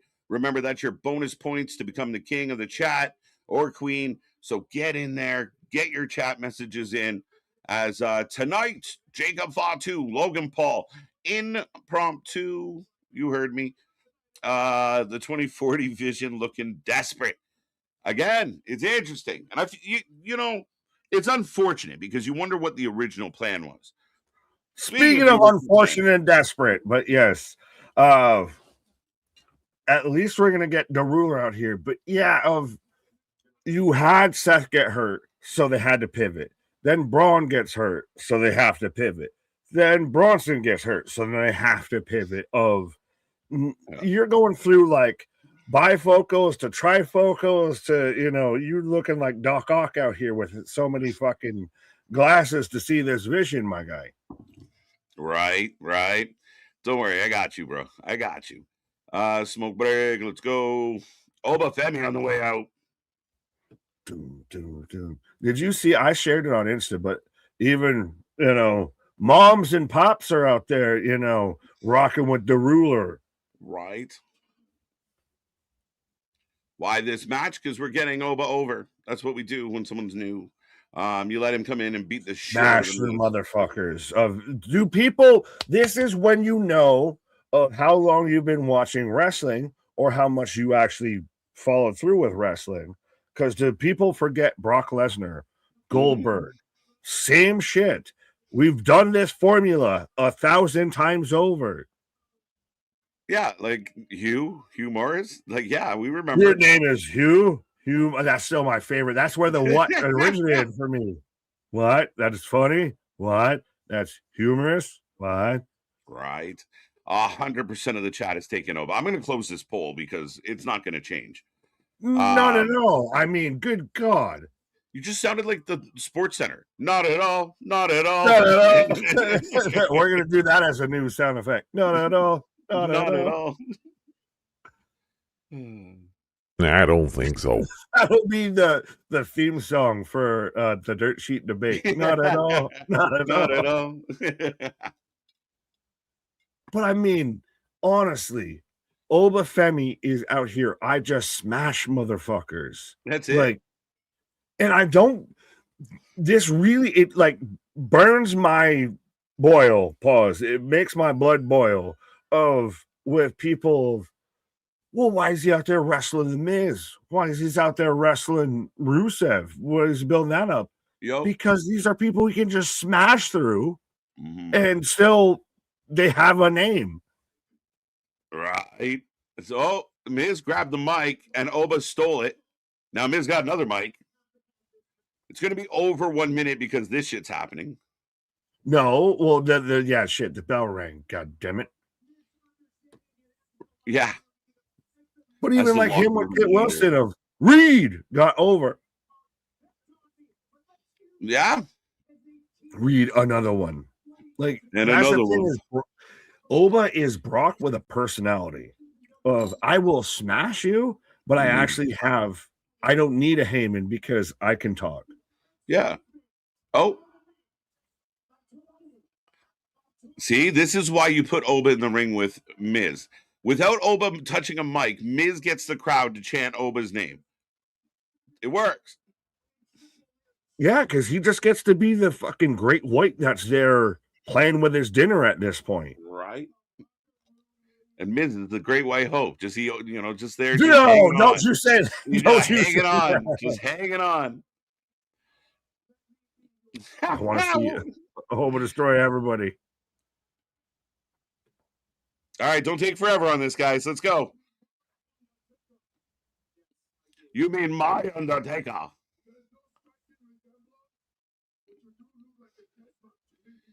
There's no striking resemblance.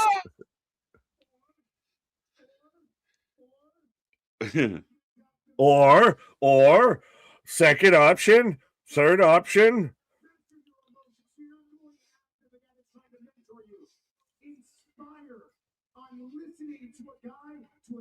Yeah, I like that Miz is just trying to talk his way out of this, which is, again, this is how you would approach this of, right. You are way bigger than me. You are way stronger and way more athletic than me.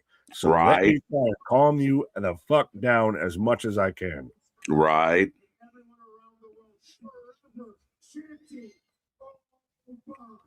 Oba. See, that's what the Miz do.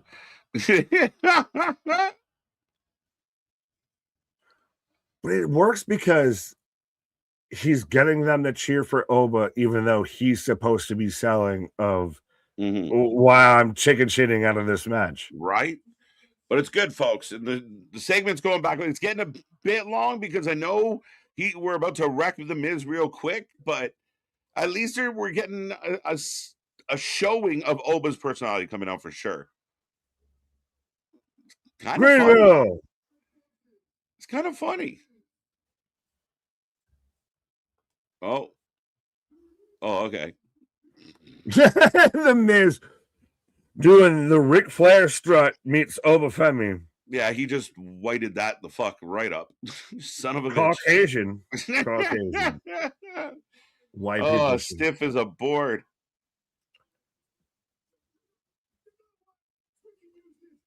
No, wait. No. It's a teaching moment.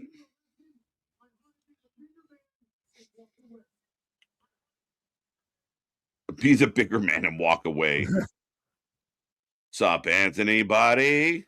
Is the Miz doing Jericho, learning tree a wee bit of the jokingly of this is going to be a teachable moment. I'm going to show you how to be the bigger man and walk away. Right. And then he starts to walk away and gets destroyed.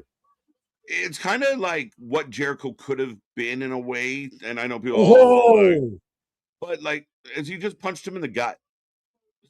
That's, you ever get hit with a shotgun in the fucking chest? That's what that feels like. I feel. Thankfully, no.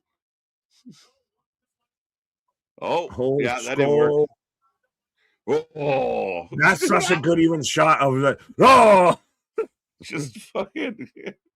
He just tossed this man. This is Lord Farquaad versus Shrek right now. It's rough. And down. Duck and cover. Fall from grace. There we go. Finally. I don't think so. 1, 2, 3. It's over. It's over. Over. Over. Dun, dun, dun, dun, dun, dun. Right. When will the Miz retire? The Miz, I think's got some time because of the way he wrestles, right? Like, I know Daniel Bryan would call it safe, but he does. He has he's not out there doing a whole lot. And Miz is the guy that transitions to on-air personality, GM, commentator. You won't know when the Miz retires. He usually might transition out. Yeah. Yeah, well, he'll just kind of fade out. All right. As we get the big spotlight. Bro, that's Venom. Now you're making me think of the Eminem song. Dragunov's the guy that looks like he'd be fucking Venom. Right. Venom. Looks like he's crawling up his neck with that tattoo, but exactly. Carmelo and Ilya staring or having another little chit chat. This has been a good little running thing, like kind of like a respectful friendship rivalry where they're not buddies, but they respect each other enough. Yeah, but when he's grabbing them by the back of the head, like, don't you ever fucking do that again. Yeah, I respect you, bro. But last thing I was gonna say with like Oba and now you've got Jacob, like I know you've got the Street Fighter tie-in. Now they've literally just got Street Fighter legit on SmackDown a bit. Right. Easy win for Oba, as it should have been. But yeah, Ilya's got a shiner, I just noticed. Yes. He tends to get banged up, but that's his style. Well, because he was the one out there getting taken out by Tama Tonga and then getting jumped by the full MFT. Right. So this division has kind of fleshed out into your work rate division. Like Shinsuke is involved here, Tama Tonga's involved here. Do you get an Evil involved here? Right. Do you get, if David Finlay signs, do you get him involved here? Mm-hmm. Yeah, it could be anybody. I mean, the Finlay one's an interesting one because I don't know if it ends up at here. But is there a longer path for him? I don't know. But I mean, they've done really well with this US title thing. It's been one of the better things in 2026. So yeah, I mean, rolling on. Carmelo Hayes coming out. Well, Colton saying SmackDown is bad tonight. Do you agree or disagree? I don't think it's been bad. I've enjoyed a lot of it. I think maybe Solo and Howdy had a decent match that I wasn't that into. But the chaos in the beginning, check mark. The couple segments with like the Vision leading. Now we're getting Logan Paul, Jacob Fatu tonight. Winner gets into the Elimination Chamber, so that's a big deal. The Cody stuff and Drew, good. The opening segment with the Elimination Chamber guys, good. So I mean, I'm pretty content. I'd be curious if Colton had some idea of why it's not good. Well, I think we get a brief and a swift look into Colton's view of everything. Who is this United States jobber? You mean Carmelo Hayes, who's actually continued on the open challenge and continued on having it be at one point and kind of still is the focal point and the best thing on SmackDown. But I digress. Yeah, Colton, you must be new here, my guy, but it's not gonna end well, sir. No, just explain. If you're gonna even do that, just try and explain your homework. Just don't talk in vague, abstract concepts. Right. Ilya and Mello as a tag team with Bang. They'd be fine if they got sucked into something like that. No, But because not then their you're robbing priority. your mid card. I don't like it because you rob your mid card. Mm-hmm. Yeah, I wouldn't make it my priority at all. No. But You're them robbing Peter working to pay together would Paul with work. that. Yeah. More if they could do it opposed to should they do it. Well, fair enough. Speaking of, well, you segued into this, and I'll segue into playing this again. But we didn't even think about if we could. We just worried about if we should, and we did all the things when it comes to the merch store, my guy. We expanded, we expounded, and we're dropping all the things. All the things. There's so many things.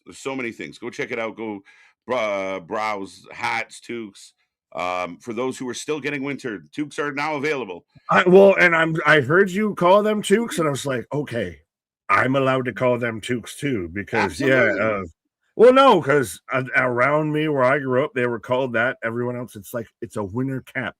It's a beanie. I'm like, we no, have it's beanies. For those who prefer a beanie over a cap, we can have beanies.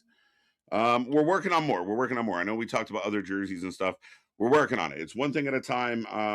But we've been promising kind of a revamp to things, and it's one of the projects that we're trying to make time for. And we were happy today to get out a bunch of new stuff. So the ad will be coming up soon again. But for now, go check it out when you have a chance. We appreciate it. Everything's priced to sell. We don't think we're popular enough or known enough to be charging crazy prices. We're subject to the platform, but everything's priced to sell. We're making all like $3 on if you buy $300 worth of merch. We're making $3 kind of value. We have profited less than $100 on our merch so far. That's straight up being honest, full disclosure. So shout out to everybody. We appreciate y'all, but we want you to buy it and wear it and rock it. That's more important than the actual dollar value. So got nothing but love. Go check out the store today. Fair enough. Well, we do have the ad. If I'll play the ad as we're in a commercial break here.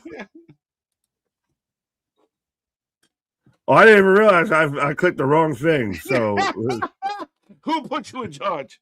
No one put me in charge. Anyways, we'll move on from that. But even then, we still got the Nike swag, my guy. If we're out there, even representing at the NFL Combine, we got the Nike swag out there with Wrestling for Life out there.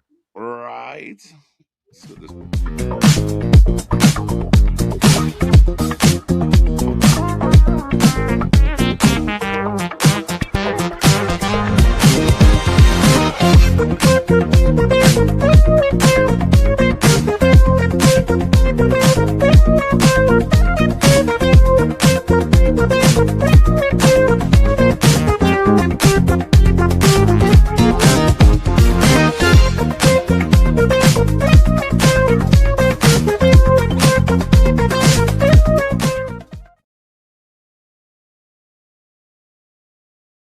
There you go. Get yours today, folks. And this is why I need, my brother from another mother, why I need my great white hope out there, KJ White out there. He handles all the production. I just look pretty and try to at best. But Matt Cardona answering Carmelo Hayes. Right. And I don't know, maybe there's a chance that we get ourselves in action figure form at some point. I mean, Golden Cage game. We already got that. This man was just a stand-in as a Bronson Reed, and little did you know it'd be so accurate. So lifelike, it's a 1-to-1 replica, my guy. Right. So yeah, we got Cardona coming out here to take on Carmelo Hayes, apparently. They're just going down the alphabet. Carmelo, Cardona. There you go. There you go. Got me hitting a little two-step. Now walk it out.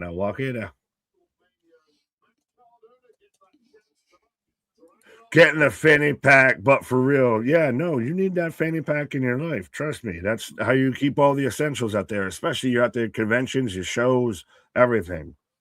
That's it. Get that fanny pack. Get the backpack. Get all of it. It's so funny of the fanny pack's been the talked about longest thing going for the channel. So when you said that, I'm like, fanny pack. Right. Finally. Nike. Oh, we got jerseys. Fanny pack. Right. Due to wording on the internet, we had to, they're called what are they? Belt, Side satchel or whatever. yeah, hip Waist hip bag. satchel. You can't call them fanny pack out loud, but let's go. Fanny pack for the win, boys. Hashtag fanny pack. Yeah.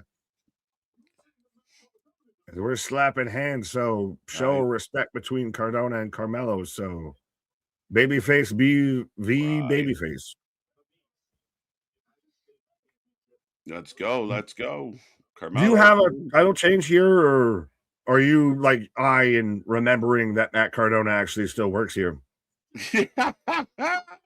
I don't know that you do the title changes because Carmelo, Ilya, this group kind of has something cool going on. I don't know if Carmelo fits quite well with that group, but he can go.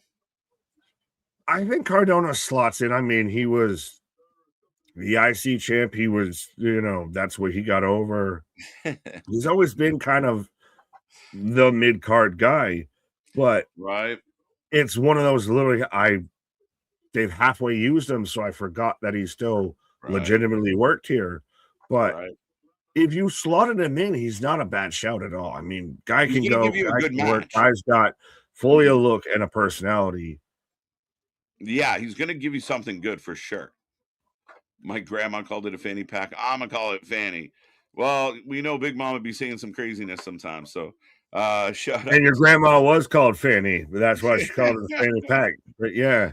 Fanny pack. Well, That was your and nickname. with a Matt Cardona, does he need like a super he needs a storyline to fit properly for him to be taken in that upper scene a little bit, I feel, because he's a little still woo of, dare I say, a Chelsea. Yeah, you're cool. I want to root for you, but I need to believe you're serious in the storyline. Right? You guys have more commercials than Raw. I think we've had like a grand total of 44 commercials ever. Well, no, I think he was saying it combined with SmackDown and all that. Yeah. Right. Funny guy. This isn't a terrible SmackDown. And is that your way of saying it's good? Like that? What do I fully take away from that? This isn't bad. It isn't bad. Might not be killing it. As 78% are taking Carmelo over Cardona. As a big shout out to Best in NY, Gift in the Gifts. Yeah, gifting 5 memberships out there. Let's go. Oh, we're going to commercial, I feel. Anthony's saying, I don't see pajamas in the store. Bananas in pajamas. They're there. We got we just put them up, so they should be there. But it's just the bottoms. T-shirts sold separately. Tops are extra. Shirts, wrists, and skins, but we got the bottoms covered. Right? Tops are extra, bro. Abe's catching up with you, Nick. Thank you for noticing. How do you forget Matt? I don't mean fully literally, okay? I meant in jest a little bit, but he signed there and they have kind of done a little bit of fuck and all with him. Right. Carmelo for the win. Mid. Stacy's got a, JC's got a. I'd say the crowd's a little quiet, and I'm not sure how far I'm pulled into this, even though it's not bad. It's just kind of Is it still, even though the crowd knows when they're in commercial? Because it feels like they get quiet when they're supposed to get quiet, and they get loud when they should get loud. At times, I mean, they're almost like waiting for something. There you go. Follow and slam. Good night, y'all. Well, thank you. Best in New York. We do appreciate it. Big Dave. What up? Get up, says Cardona. Has this started to kind of bring SmackDown to a halt? Yeah, anyone else feel it? Like I physically felt like even here, like I feel like the energy just came down a notch. Like it was just like Everyone, turn it down, take it down. right, but we're in those kind of deep minutes halfway through the second hour. So is this just the lull in the middle? But Carmelo's not losing, and I don't know. Ooh, if Is it's that part of been that? Yeah. like it's been an all right match. I don't know if it's been a good match. Like with Cardona, yeah. Like Right. I know I should like this. I've had this before. I know I should like this, but right now this just ain't. No, like I'll maybe take a bite and I'm good. Yeah, I don't know. It's just there's a disconnect here. The crowd's a little quiet. Yeah, I mean, again, they're kind of going through the motions. I think part of the interesting part here, as I say part three times, um, is that Cardona's playing heelish, and we're not really sure that he's a heel. So the crowd's been cheering for the guy, like, oh, he's back. But now he's working heel. He's taking the crowd right out of it. But he's not even like working heel. He's working babyface heel of I'm doing kind of some stuff, but I'm not doing enough that like you should actually dislike me. Yeah, I'm just, kind of like, I'm not cheating. I'm not pushing the ref away. I'm not holding on a count too long, but I am stomping a mud hole in this kid. So, Yeah, as Big Boot in the corners were back in the action, but who rests like that in that position? Just oh, like let me scorpion myself here. all right. Could be. Byron saying, I Well, think the masked man could get revealed tonight. That would be very interesting if they try and like quickly slot someone in the night before, or do they just wait till tomorrow? I don't even think you do it at Chamber. Like you could still run this till you get closer to Mania. I feel in this one, that's Okay. what we all thought it was going to be, depending on who can heal up when and all of that. Yeah. Do you still hold out hope of a Bronson versus Seth match? Of like, you don't want to pull the trigger and just give it up with the Masked Man, because we all think that at least the Masked Man is going to be Seth, and you set that to Bronson or to Braun Breaker. Yeah, I don't think it's Seth at all. 100%. It is not Really? Seth Rollins. I know. I mean, once they start yelling it out loud, it's not Seth Rollins. There's no way. I do not believe the masked man is Seth Rollins. It's too obvious. But I think that I was kind of feeling like they were going to build to Chamber. You reveal the masked man. It leads, it continues the story into Mania. So then who do you as the Masked Man? Again, I mean, it's one of the cool mysteries. We talked to, could it be Waller? That doesn't make sense. Doesn't fit for me. He's been the stunt double. This is the stunt double, maybe. Could it be like a Ricky Saints about to come up? Could it be, like you said, could it be a Karrion Kross? How do they pivot this? Now, we don't know who the masked man was, so technically it could be Matt fucking Cardona in the mask by the time we get to Chamber. Yeah, but even then, I don't. Do you at least think that they pull the plug on it at Chamber?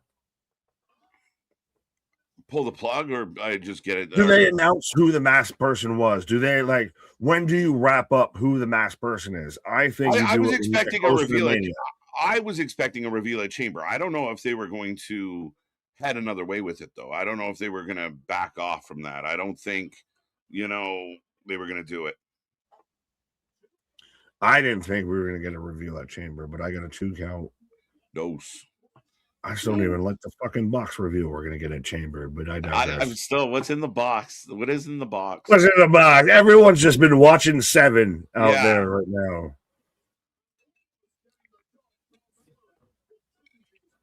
Yes, Jose, it's a cool fucking mystery. It's a cool mystery. Is it Scooby Dooby Doo? Where are you? Oh, you think it's funny, do you? Yeah.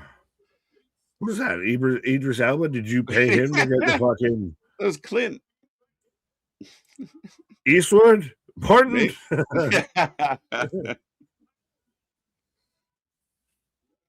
Another 2 count on Carmelo. Crowd's getting a little buzzy here, which is better. Trying to root Mello on.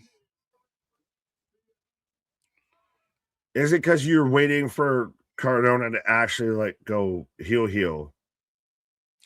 Kind of like, right? Again, we're kind of in that position where he's working heel, he's stomping Carmelo, keeping him down. The crowd's starting to chant for Melo, but we kind of been cheering for this dude too. So we're a little neutral right now. Yeah, I don't have a full reason to hate Matt Cardona. We don't hate here. any of them. We just put on a good match, we hope, right? Yeah, but I don't like. You've done this with like Nakamura and you've done this with a few people, but I don't think it had the same reaction with like when it's Matt Cardona out there of like, right. Kick out. Big kick. And I mean, is Cardona like somebody that's kind of got to work through some, like, get in here, get some good matches, get some opportunities? Like, yay, he's here, but he's not the Cardona of 5 years ago. So is he's kind of gonna get in some cool shit to kind of get you still got to run your back in routes. good You still favor. got to get some reps in here. Yeah. Mystery, cool shit. Add it to the list. Scooby Dooby Doo.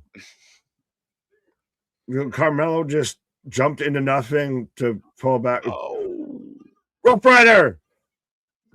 1, 2 count. That's the most I've been engaged in this match the whole time. Rough Rider's a good finish or a good move. I like the Sorry, radio silence. You want to get sued? Do radio silence. WWE has 4 mysteries right now: the Masked Man, the Box, and who does Brock face at WrestleMania 42, and who attacked Jey Uso. I thought Drew took credit for Jey tonight. A bit, but it seemed like they debated it as Codebreaker 1, 2, 3. There you go. It seemed like you said, like he said it, and then everyone acted like he didn't say that. So that's a little ambiguous. I don't know if that to me is too fresh to I'd really say that's anything. Brock Lesnar, I'm hoping Oba. You do have the Masked Man mystery. That's definitely abound.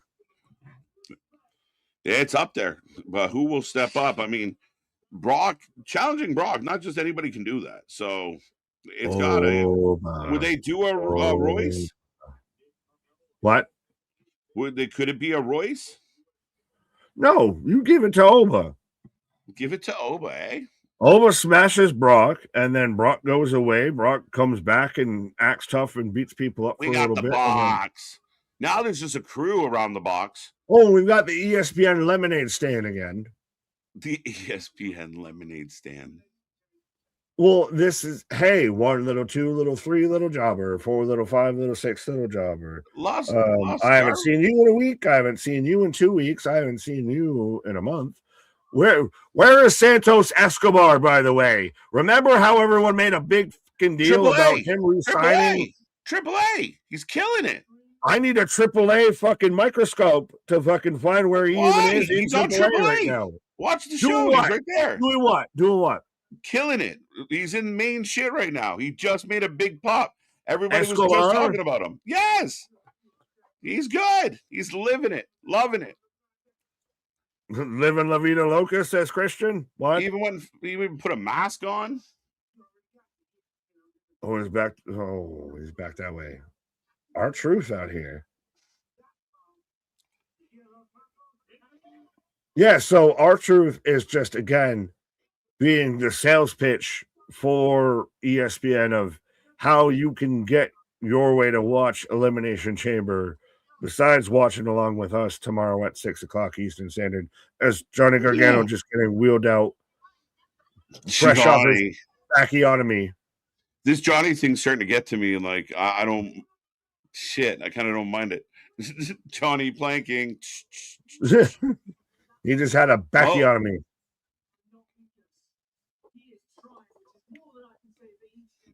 He is trying, which is more than I could say about all of you. We're just hanging out with the box, eh? Ew. Nah, and they're laughing at him now. See, this feels. Remember when Raw would do like the APA segments and that, where the guys were just hanging out? It was just like the backstage life of the wrestlers. This kind of You'd got more also of that get those to where everybody's out there at, the cookout and somebody throws pumpkin pie into somebody's face and then that leads to a fucking brawl and everything. Right? So, I mean, it's jokes to me, but I'm going to put a poll up, see who wins this one. Candice LeRae going to take on, is Johnny just moping himself? He's going to lay on the apron or the announce table by the time he gets there. So, Johnny's been depressed since he lost Ciampa, buddy. Yeah. I mean, can relate. But poor Ciampa. Who's done the planking getting what? But I was going to say, poor Ciampa, Collision, Jay Lethal. Tell me you don't matter without telling me you don't matter. It's so hard to say goodbye. Of the fall from grace, it needs to be studied a little bit. But on one hand, you can't even fully argue that it's, he's out there with Jay Lethal, so it's going to be a great match. Yes, it will be, but Jay Lethal's been out there. Doesn't matter. Fucking in the nether regions out there of just doing this, that, and the third of nothing of relevance or mattering. And this is a guy in Tommaso Ciampa who, like 2 weeks ago, was your TNT champion. Yeah. I mean, again, you bring him in, and I think the conversations go like this at the house. Hey, Tony Khan offered me a lot of money. Well, what about, the stories at the booking, and you might not. He goes, but he offered me a lot of money. He gave me this much money to do nothing. Like, he doesn't, sure, when I get a match, I'll do good, but other than that, I get to hang out with my family, and I'm making bank. So, I mean, that's what it feels like. They show up, everyone's like, oh my God, they got this new guy, he's going to change the game. And then he wins a belt, and then you take it back off him, and then you bury him on Collision. Everybody gets sold a false bill of goods out there. I mean, they know. Example, no, because Deonna Purrazzo, I think Josh Alexander is going to be probably the next closest person to be out there of saying, what the fuck is this shit? $dollar bills, yo. Britt Baker is still in iceberg territory out there. I think that there's a good bit of people that get sold a false bill of goods, and they get a 1 week to a 2 week push, and then I don't want to play with you anymore. Yeah. And does nobody notice that? Like, if you are what people describe or describe as a sicko, when you see Ciampa signed to the company and you get jazzed, does it not bother you to see him lose the title and then subsequently end up not involved? Like, aren't you as a fan disappointed? Let's take all the bias and tribalism. Just as a Ciampa fan watching him, you were pumped when he signed. You went to the internet, oh, we got Ciampa. All right, but now 2 weeks later, you're like, that's okay. How? He was finally getting booked what everyone wanted him to get booked like. And then now he's an afterthought. And even then, his initial title win was on a Collision. Like, all of these people, like, they treat Collision like it's their NXT of, oh, you're a new signee, you go over there. Oh, Thunder Rosa comes back after XYZ long ago and everything. Right. And you get booked over there. Do you imagine Bianca comes back from injury and they're doing a backstage segment with Maxine Dupree, and then she looks over her shoulder and like, oh, look who's here in a backstage, and Belair steps into the frame. Oh, hi guys, I'm back. Could you imagine that's how they brought someone like that back? Thunder Rosa, one of the OGs of your division, one of the women responsible for putting, that division on the map at one point, and you brought her back in a backstage segment? Really? And her return matches on Collision? Oof. Poor thing. And I think now allegedly she's next up to challenge Tekla, but... Oh, she's just being fed. She's fed, dude. They brought her in to be fed. She's going to eat her. On one hand, because other people say that term in a different way, but yeah. She getting fed. Yum yums. All the yum yums. She going to get eaten alive by Tekla. Royce out here, though. They are making this guy the gentle giant he is Michael Clark Duncan, my guy, out here. Yeah, he should almost come out to like Hard Knock Life by Jay-Z. Like that should be his I mean, entrance. honestly, Like don't shit. knock it. But no, he's gonna be one of those of I don't want to fuck you up, but I will fuck right. you up. That's it, man. Triple H, if you love me, go get My Block by Scarface and make that Oh my Royce's block. entrance. Let's go. Come on. That's the vibe you're Oh, giving with me. the fucking concrete background and the brick background and everything, my God. Oh my block. Slang and go on my block. Look. Stay calm. Yeah. Stay calm. Oh, I didn't even mean. Oh, you're good, Tony. Take those notes. Stay Take those calm. notes. As here I comes have Jordan Jordan Grace. Grace out here. With the Wolverine little tie-in here. Yeah, very yellow and blue tonight. At least X-Men. No. And Johnny's already planking on the announcement. Yeah, on the announce table. This stupid shit is actually kind of getting over with me for a moment. It's kind of making me chuckle. How far does this go? I don't know. But right now, I'm like, all right. But now, because there was the big rumors that Ciampa came, so then Gargano and Candice aren't too far behind. But now, if you look at how Ciampa's been booked, do I want to hitch my wagon there? Do we just go into the tag team division so I can lose to Private Party, who's going to lose to the Bucks for a qualifier for the tag titles for the 17,000th time? I'm sure Ciampa called it, Johnny. He's going to give you $4 million to just show up. They don't even care what you do. You can buy all the video games.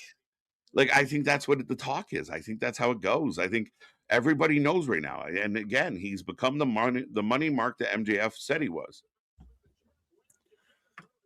We can, as Jordan's whipping Candice in the corner here, let us know of how do you feel about the Hangman MJF segment of the double-sided coin of we're got Texas Death Match, but we've still got the Cody rule in effect.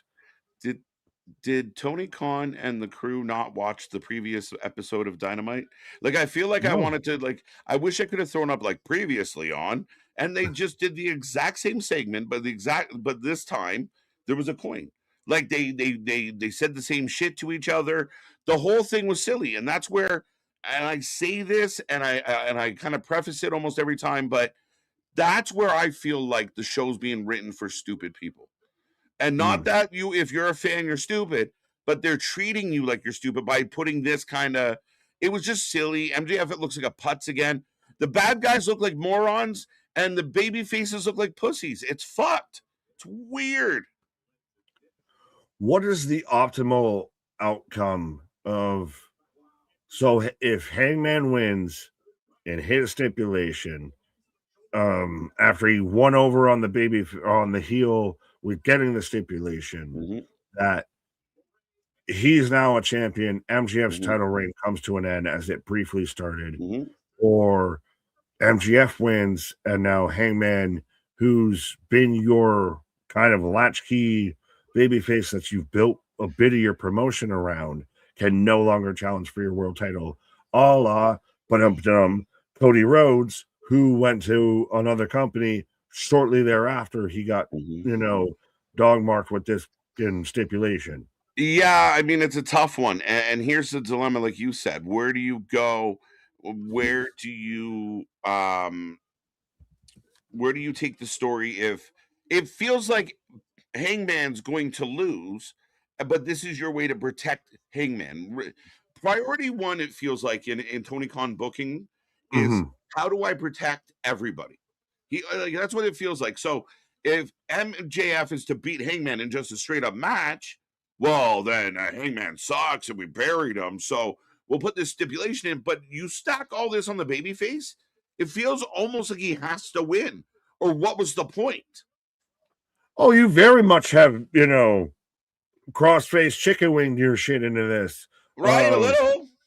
Well, you could have gotten to a stipulation for this match without throwing in the Cody stipulation to me.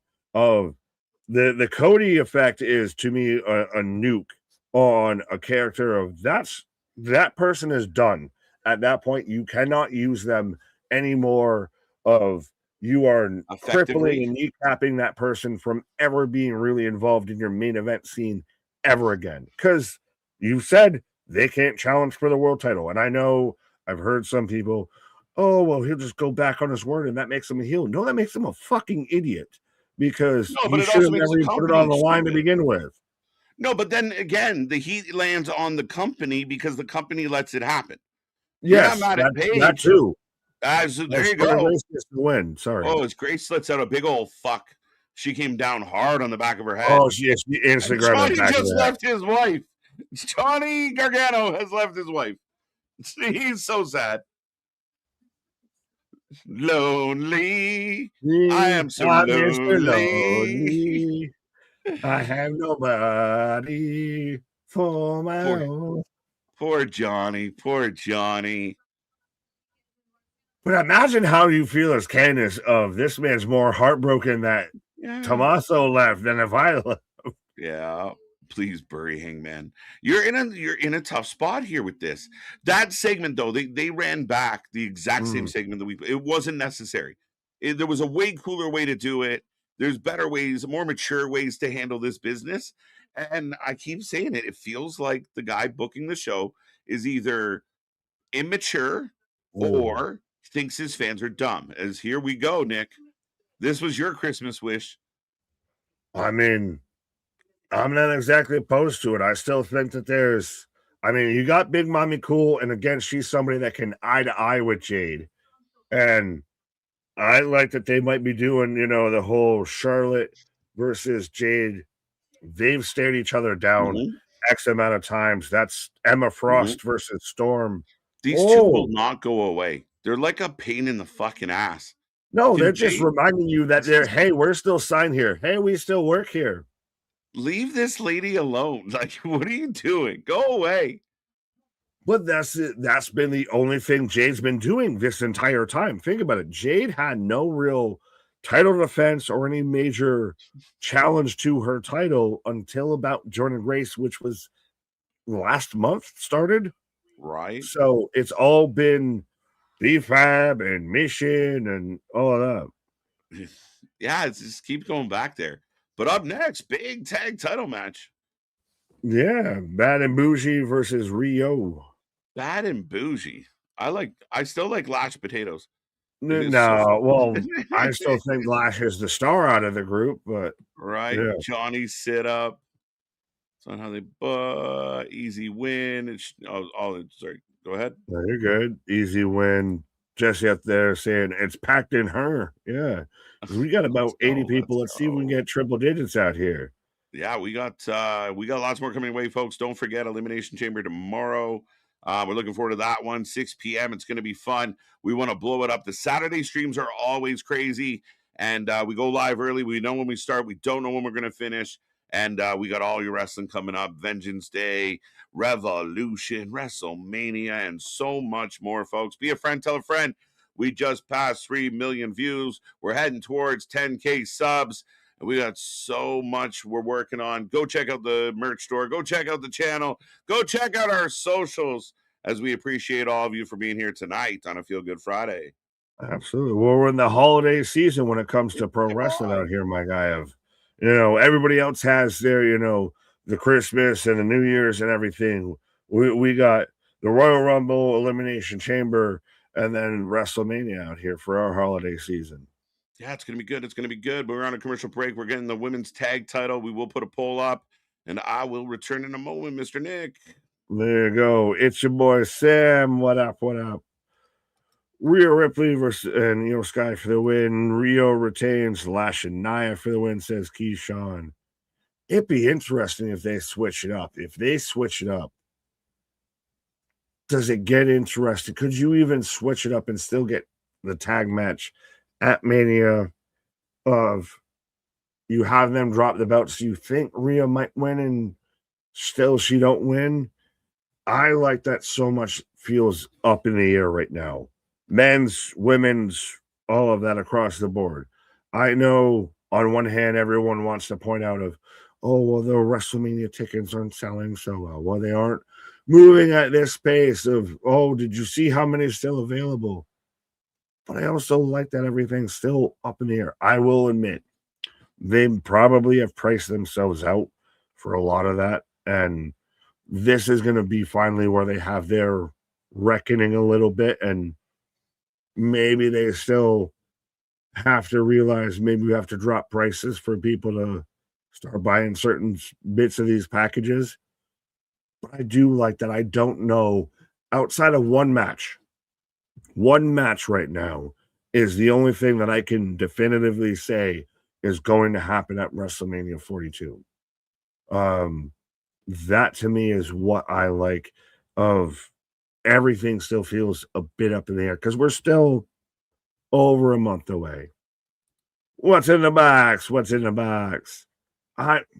It can't be a human being. If it's a human being, even if it's Danhausen, and again, show of hands right now, even if you don't want to say anything, just a thumbs up, a thumbs down, whatever.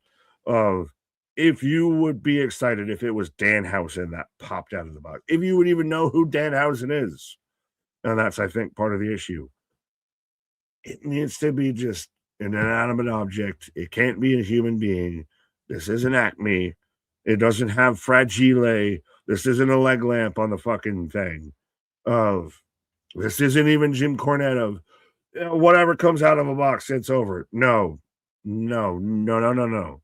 This needs to either be something so much I don't give a fuck about it, or you have to nail it. It either has to be a statue of this or that, or a fucking podium, or a fucking thing for WrestleMania that it's so who gives a shit enough about it, or it has to be something that's actually going to matter and be of prevalence. And neither of them need to be a human being. As we're replaying AJ Styles send off from Monday Night Raw, which is still great because of, again, AJ, the face that ran the place when it came to Friday Night Smackdown.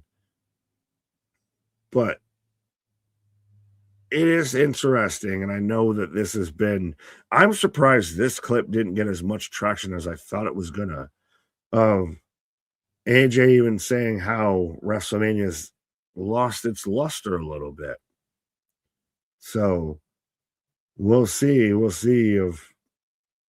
if they can reform that luster, but also, is AJ going to be an agent, a producer? Is he just going to be a talking head? Are we going to get the Phenomenal One podcast now? What's next for AJ Styles? Still partnered up with WWE. But this was such a good fucking send-off. I know I'm this and that's with everything else around it, but this was this a better send-off than what John Cena got? Yeah, they'll be scrapping you off the ground for Dave White. So is Taker now just, what's his name? There's one guy for like the MLB that they always have that shows up and will announce when so-and-so or let somebody know that they're going in the Hall of Fame. Or they've done it, might be MLB or NFL. How they've done it before with ex-players will let players know that they're going to the Hall of Fame. Is Taker now just your honorary of, when I show up, I'm announcing you going into the Hall of Fame? He did it with Kane. He did it with Steph. He's done with AJ. Is that now Taker's role? I think it's either a statue of China confirming her Hall of Fame induction. Surprising. Hadn't thought of that one. Or some kind of promo for Mania. Fair enough. Yeah. If it's the promo for Mania, is it one of those that everyone's going to kind of eat it alive a little bit of? So your class of 2026 so far is Stephanie McMahon and AJ Styles. And who has the better hair? I want to know, folks. Who's got the Calgon Take Me Away award for the class of 2026? Stephanie or AJ? Because they both got flowing I was almost gonna say brown, burgundy, whatever locks as Cody interrupted Jacob backstage. Nick, who do you want to see induct AJ Styles? Oh, Sammy there. Sammy looking like he's got next in this fucking local gym workout, but awkward handshake. Is Sammy gonna start getting annoyed with Cody the same way Kevin Owens did? Of like, I'm mad at what you became. I'm mad at you acting like I didn't mean shit. But back to what I was saying. Induct AJ. The rumor I heard is it's gonna be Cena, but that would still be interesting. When does Cena go in? Does Cena go in next year? Or does Bray go in next year? Like we're almost kind of getting to a couple people that should be going in that like would take over the whole class. So who do you think right now? Poll prediction. Let me know in the chats. Let me know in the comments after the stream. All of that. Who do you think else goes in the 2026 Hall of Fame class? Do you get a Howdy? Do you get a Bray? Do you get a John Cena? Do you get a Demolition? Do you get a? Wasn't Batista supposed to go in at some point, but has it gone in? Sammy looks like he works at the. Like I said, he's just lining up of, hey Jacob, when are you going to get off that machine so I can use it?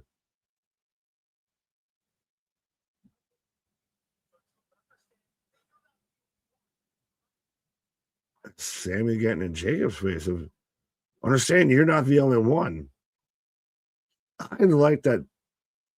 For everybody that says, oh, WWE doesn't know how to do stories, of a lot of this, especially on SmackDown, has layers. Much like ogres, much like onions, has layers of Sammy has an issue with Cody.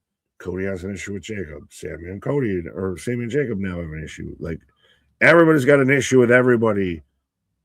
And they all have varying degrees of their issue, what their issue is, all of that.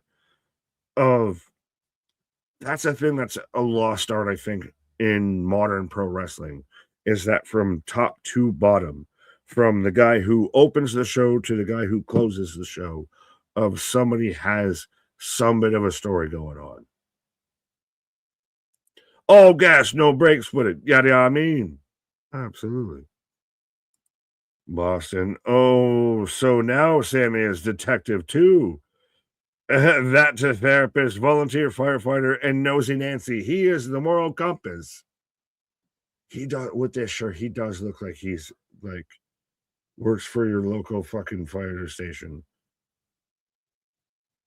Oh, as he's flipping tables. Just let it out. Of I like this. We're getting the de-evolution. We're getting the snap of Sami Zayn out there. The moral compass has become fragmented. Of does he get to be a little bit like a Kevin Owens? Of I tried to help y'all, motherfuckers, and everybody just wanted to say this, that, and the third, and everybody keeps pushing me. Oh, I done tried, and I'm had it up here as I have Nia coming out right now. Despite all my rage, I'm still. Well, I was going to say, well, the man who had it all, I don't know. He was trying to find a door to go through. Canadian out there, of Sammy out there going from, limp handshake with Cody Rhodes to getting in Jacob's face to flipping tables and everything. Listen, you got to stop banging on the heart and soul of WWE. The man that's just trying to help everybody be better, do better. That's all he cares about. He's just, he's got nothing but love. But he has those moments of clarity, like we said it last week, to where he snapped on Cody, and then he just kneecapped himself and let me go apologize for saying how much you're a POS. Does a new entrance song and a coordinated entrance mean they're going to win? I don't know. I mean, I kind of want to pause, but also at the same time, I'm worried I might walk away from a thing. But I mean, Lash out here looking like. Have you seen all the Lash and Trick Williams promos that they've been doing for everything for WWE? Is Trick Williams becoming the guy that needs to do all the promotional, talking points for WWE? Right? Maybe. He's out there on ESPN. He's out there doing this interview, that interview. Like he managed to crack the code. We were worried how he was going to be in NXT once he moved up, and now he moved up and he's passing everybody with flying colors out here. I mean, yeah, why not? I mean, go with it if if it means something. Push it if it matters. Push it real good. But so do you have Riho, let's be honest, out here retaining? Or do we get a Lash and Nia? Do we still get a switch up of, even if you have the titles change here, does it just more tease you that Rhea could win, and when she does it, we can run it back the other way? I said it earlier. If they drop the belts here, I think Rhea's the favorite to win 100%. Well, what if she doesn't win and then you just run it back the other way? You got options. We got options. Options are the variety and the spice of life. Dumbest thing I've ever read. They need to do Sammy versus Trick and have a double turn. It's a bit of a reach. Oh, and all the ways of. It's even a bit to me with like a Trick, and I know, but just the crowd's already cheering for him. Just let it. Just don't fucking touch anything. Just let it keep going until it gets undeniable that you have to book him a different way. Such a big pop for Io and Rhea. The entrance again looks good. Again, there is no tag team division in wrestling being booked like the women's tag team division in WWE. Nowhere. Not AEW, not TNA. The women's tag team division. You look in the ring right now. 3 former champions, a future world champion, multiple times, multiple belts, and it feels like a big deal. Good entrances, good music, everyone's ready to go. The proper intro. It looks good, man. Like, let's go. Oh, absolutely. Trust me. I know Trick Williams can fight, so you can have that. I'm going to challenge you, sir. But I mean, yes. Lash out here, Rhea out here. Of this is the best. This is the best male, female, AW, WWE, TNA, MLW, whatever 3 letters you want to throw in front of it. This is the best tag team wrestling right now. We've probably seen this match 3 times and still feel like it could change at any time. 100%, Nick, for sure. Sammy donates. Keep these coming. These are gold, guys. Sammy donates to Wikipedia. Right. He's the one that makes sure it keeps it at $2 a fucking donation. Right. Sammy looks like Macklemore's #1 fan. and logic. Let's go. I think Sammy's going to go after Cody eventually, but we'll see. Why are you pissed? Who pissed in your Cheerios, bro? What? And then they try to wrestle as good as AEW ladies. It's all good. And then they try to wrestle. The WWE ladies wrestle just fine. I would argue that they wrestle better than most AEW women's matches. I mean, not even close. The fall from grace from Toni Storm needs to be studied a little bit. Of she's gone from your world champion to now out wrestling on Collision versus Who Gives a Fuck. Right. You've got most of your thing about it. WWE has thrown the vast majority of their singles competitors into the tag division and still has WrestleMania level singles matches for the titles. Imagine that. Imagine you could take away half your roster and you're still good. Right.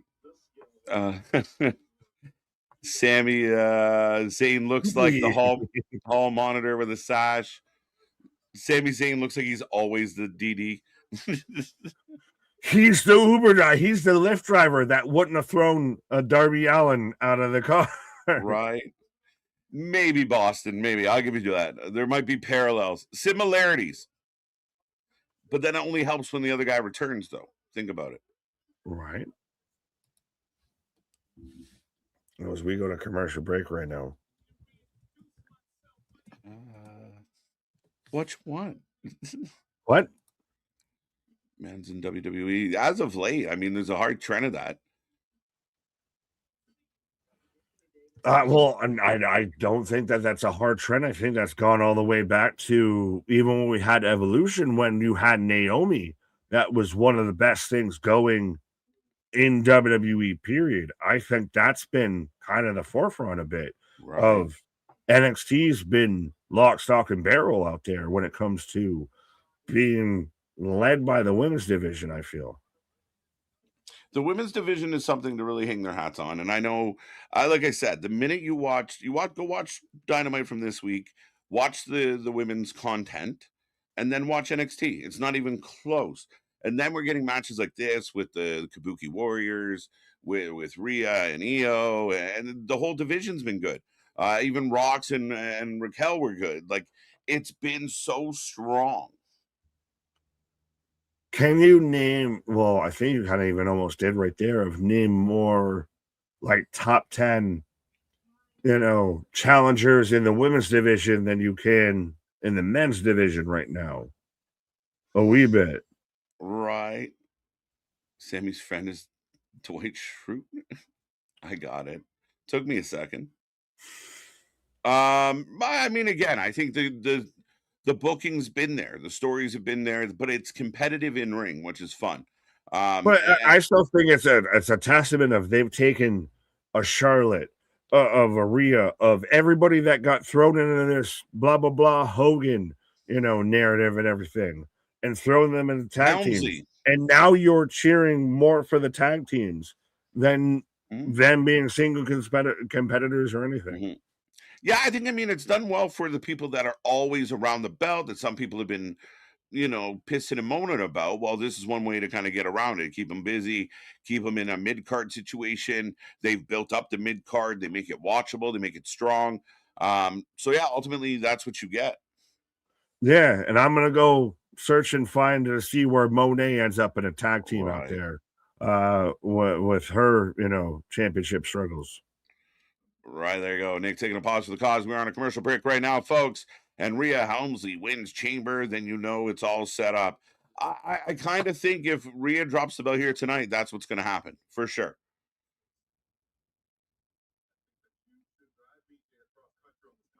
What one?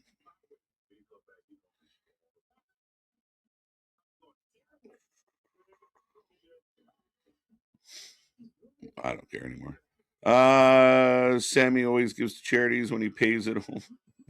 I kind of like that.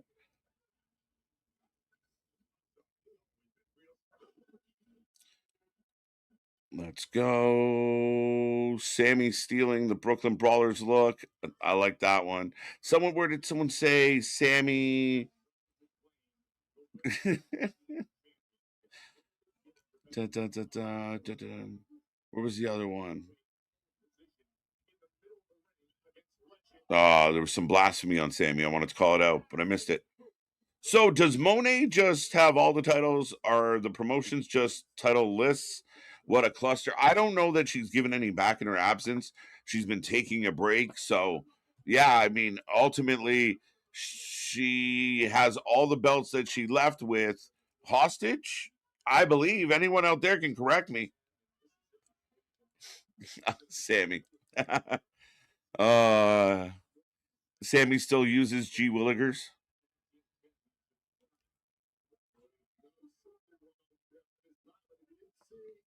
Sammy looks like the big toe in his sock is missing on both feet.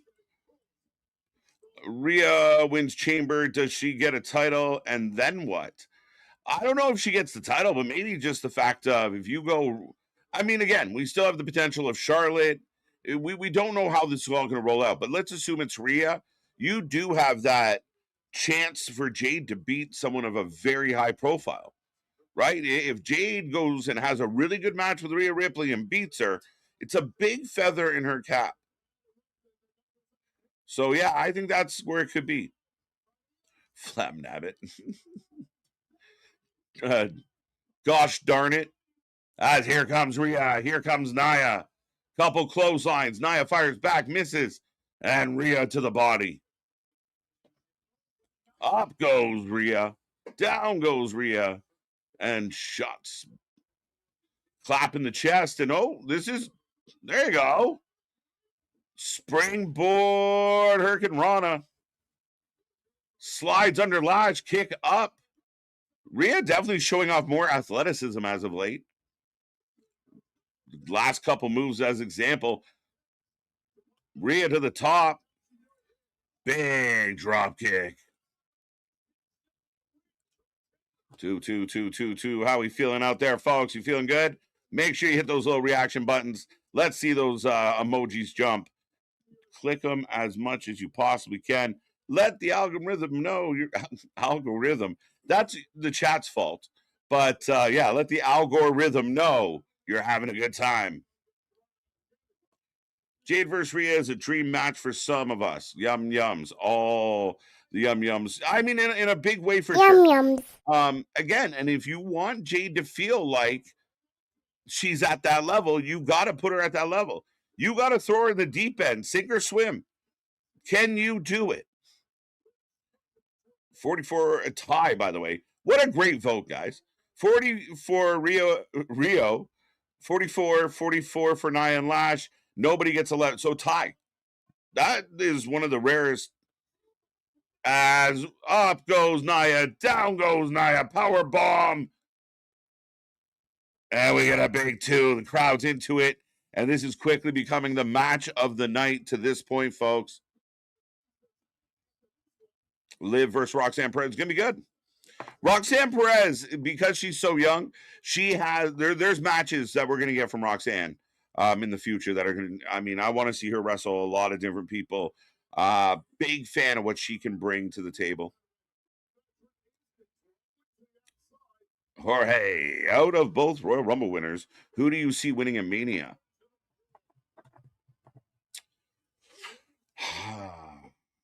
Would Roman Reigns win? I think Liv's more likely, to be honest. Liv's a big name without a belt. Steph can drop the belt and survive. She's still young and new into her career. It's a good question. As we go to commercial break, it always makes me laugh. I get the Jay-Z commercials for Heinz mayo or sauces. But anyway, Liv Morgan, the Punk Roman situation to me is a bit of a coin toss.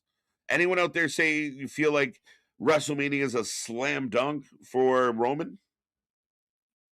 Ex-MLB pitcher Dan Serafini gets life in prison for shooting his in-laws and killing his dad-in-law. Oof. I know there's a lot of, in-laws jokes going around throughout time, but oof, that's not good. Bonsai draw Mia Nia, but Mia Nia. Stealing from Nick now. I've heard it's going to be Roman versus Brock at SummerSlam this year. So does Roman beat Punk and go on to face Brock for the title at Mania? At SummerSlam in Minneapolis. It's possible. Then what does Punk do? Any suggestions what happens with Punk? Is Seth back? Is Seth the reason why Punk loses? How does that work out? Roman is definitely winning, and it's best for business. Okay. If you had to land on somebody, Nia is a pretty good option. Yeah, squish him. There you go. He'll be all the Yum yums. Right. Nia goes up. Nia comes down.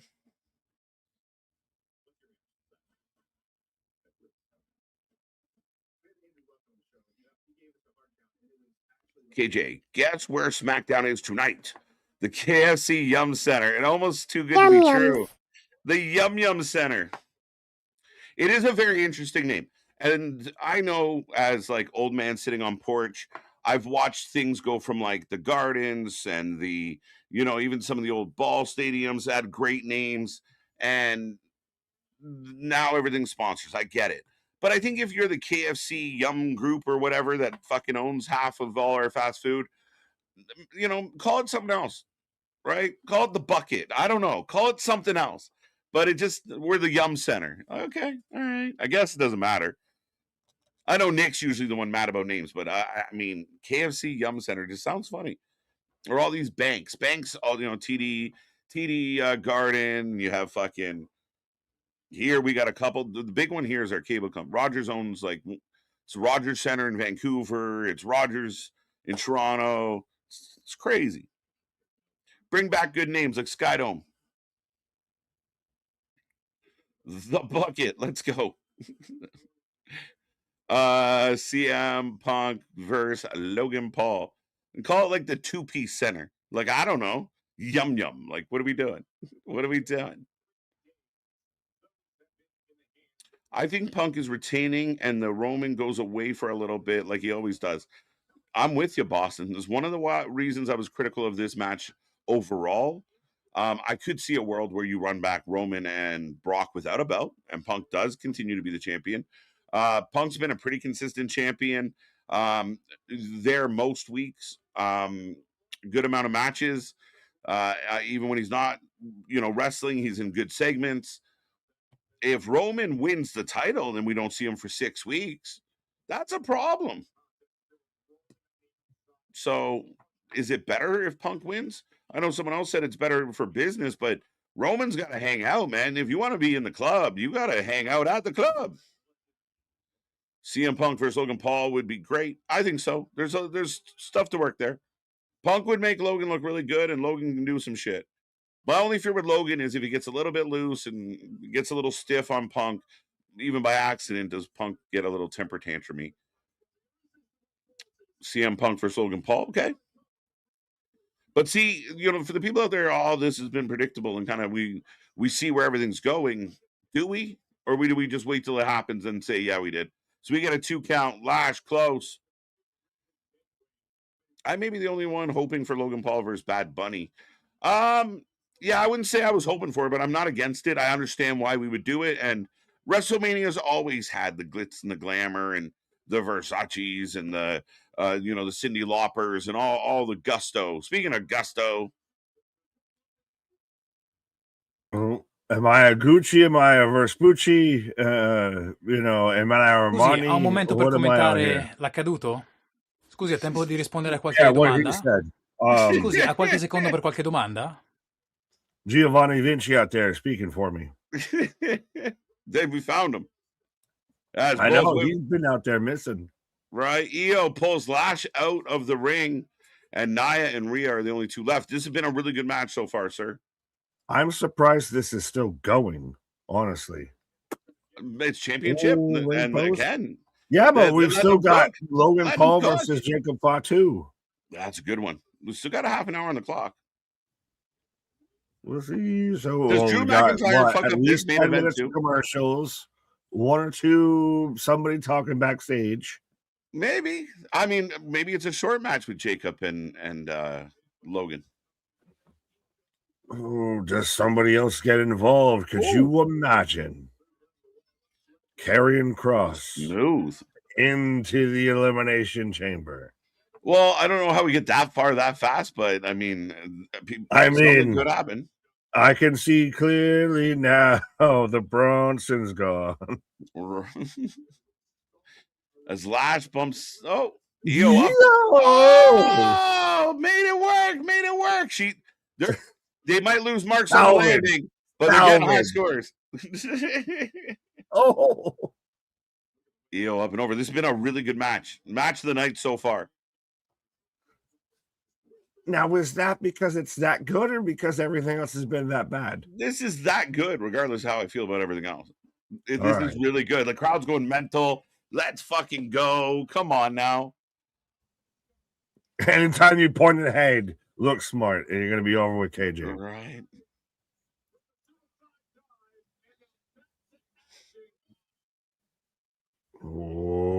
Oh, Meteor in the corner. I thought Lash was going to catch her midair and just spike her.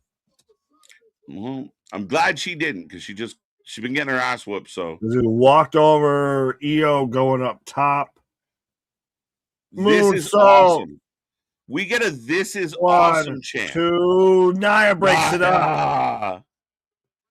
I came in like a wrecking ball. Starts out Io. Banzai. 1, 2, Rhea breaks it up. Rhea! The crowd. Look, no weapons, rules. You mean wrestling where the best might wrestle? We're talking about wrestling on a wrestling show? Yeah, what? They haven't spent 80% of the match outside the ring. They're in the ring, and they got a "This is awesome" chant from thousands of people. No one's bled. No, there has been no weapons. It's crazy. No obvious 10 counts that shouldn't be there. Yeah. Tagging to Rhea. Oh, Rhea struggles to get in there. Step up in Zaguri. Who headbutt? Outside of Rhea, who's the legal woman? Riptide. Oh, but Lash is legal. Lash legal. Look. Yo. If she pins Rhea right now, let's fucking go. The extension. Let's go. And your new women's tag team champions of the world. And Lash Legend just pinned Rhea Ripley. I now know who's winning the chamber. Hey, and bougie. That's it. And bougie. The extension. They called her finisher the extension. I hadn't heard that before, but she pins Rhea Ripley, folks. New champs. Now, you said if Rhea loses here, she's the obvious favorite. Do they do this as a weapon of mass distraction? So you think Rhea's going to win, and she don't win. Yeah, quite possible. I mean, there's still other people in there that could very well win. Now, you look at the energy off Lash right now. Like, Nia's been there before. This is a first major title on the main roster for Lash. Time of her life tonight. Oh, absolutely. And she, huge moment of she's out there getting she pinned Rhea muffled by Nia because she's, teary-eyed as she just pinned Rhea to win that. And yeah. Scarlett with all the Haagen-Dazs. Hashtag no, Ben and Jerry's. Put some fucking respect on a New England staple. I live in New England. Put some respect. I can't see. What the fuck? My guy, you don't know ice cream, my guy. You are not a fat kid if you don't instantly recognize those as Ben and Jerry's cartons. Kiana! I recognize those. You can recognize those canisters anywhere. Yum yums. Where was it? MDB. And she did it without Chikara. How does that go? Let's go. How much better is this lady's career since she got rid of that anchor? No, I will not take any Chikara Morrisade slander. You will not ruin my moment. You will not ruin me having a good moment of Lash Legend is your new women's tag team champion right now. You are not going to ruin this moment for me. You know what? We didn't need Chikara. We needed Skinny Nia, and we got it. Shimanahaya. Shimanahaya. But yeah, you will not ruin this fucking moment for me as Jade again just walking through. What is happening? The over dramatic. She's got 3 cartons of ice cream. Oh my God, she said I suck. Yum yums. That's Ben and Jerry's. You get your yum yums. Yum. My bad. Ben and you Jerry's. Get your chubby hubbies. You get your Americone dreams out there. Yeah. I got favorite flavors of Ben and Jerry's, my guy. Wait, so I'm trying to think. Do you not have Ben and Jerry's in Canada? We do, but I'm like, I mean, I think I've had Ben and Jerry's like 10 times in my life, maybe. I grew up in the Northeast, or at least the American Northeast. So the Ben and Jerry's is Vermont. So I got it on the New York side, and now living in New England, it's very much a fucking thing. Right. Yeah. So again, Solo nobody's happy with Aldis. Well, he's got the highest blood pressure he's had in a hot minute. He's challenging, Pierce for BPM as a general manager for WWE. Mm-hmm. I think they respect him more with the British accent, right? All the yummies. Yeah, yummy overload a little. Oh, for crying out loud. All the yummies. Your wrist gets sore hitting all the buttons. Pause. I don't think so. You hit the buttons, so. Kiana and Julia are my favorite. Ben and Jerry. Yes! Yes!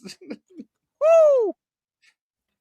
That might be a neater thing of like, what's the ice cream flavor for your wrestler? Well, no, even you can do it with like Judgment Day, what have you, right. Dom, all of this. Roman Reigns, what's your tribal chief? Oh, that pause. Yeah.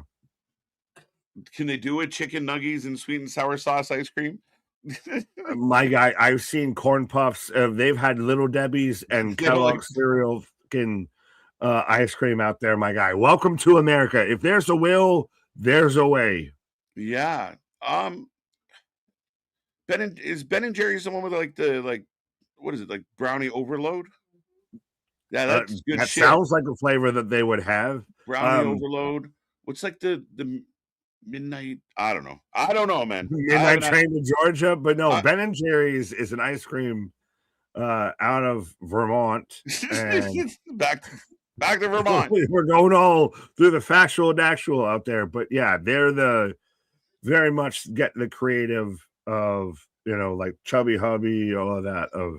They have the unique flavors of throwing everything and doing some ice cream. Right. A hashtag not sponsored, but now you're making me want get ice cream sponsorship. Well, where are my ice cream bars? I'm gonna add Ben and Jerry's to the grocery list this week. What are we doing? I'm telling you, you will not regret, my guy. Yeah, I have no doubts. You got that Roman Reigns flavored ice cream? Is that like pineapple? Throw that ones up out there. Ben and Jerry's good. All right, so we got there. Jones good as barbecue and a foot massage. Yeah, see? Jones barbecue and foot massage. That's such an old school. Have you seen that YouTube video? No, not that I know of. Oh, I'll have to send that to you. It's such one of those old school YouTube right fake ads with Jones barbecue and foot massage. Right. See, boys and girls, see how the ramp is on the floor where it's supposed to be. No. Oh, well, on the floor, are you saying versus, connected to the ring? 100 out of 10. Also, you missed my chat for Nick. Fair enough.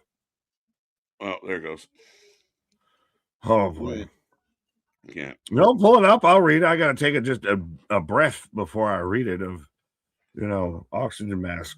But where was it? Oh, there you go. Nick, it can be a person. He, she, they, them sent the empty case to show on show as a harbinger of things to come. Oh, whoever tries to open it gets attacked from behind like a look-lacking fool. Except there's no air holes in it. So I don't know if you've ever tried to bring a toad home from a fucking pond or anything, or have a gerbil, or you live in the hood, DA hood, right, and you catch a mouse in a shoebox and there's no air holes in it, and all of a sudden, let me show mom what I caught, and that shit ain't moving. That's what that would be. Ooh. So we're back to the action. We're back to the replay, Nick, and huge moment. And Lash gets the pin, not Nia. Lash.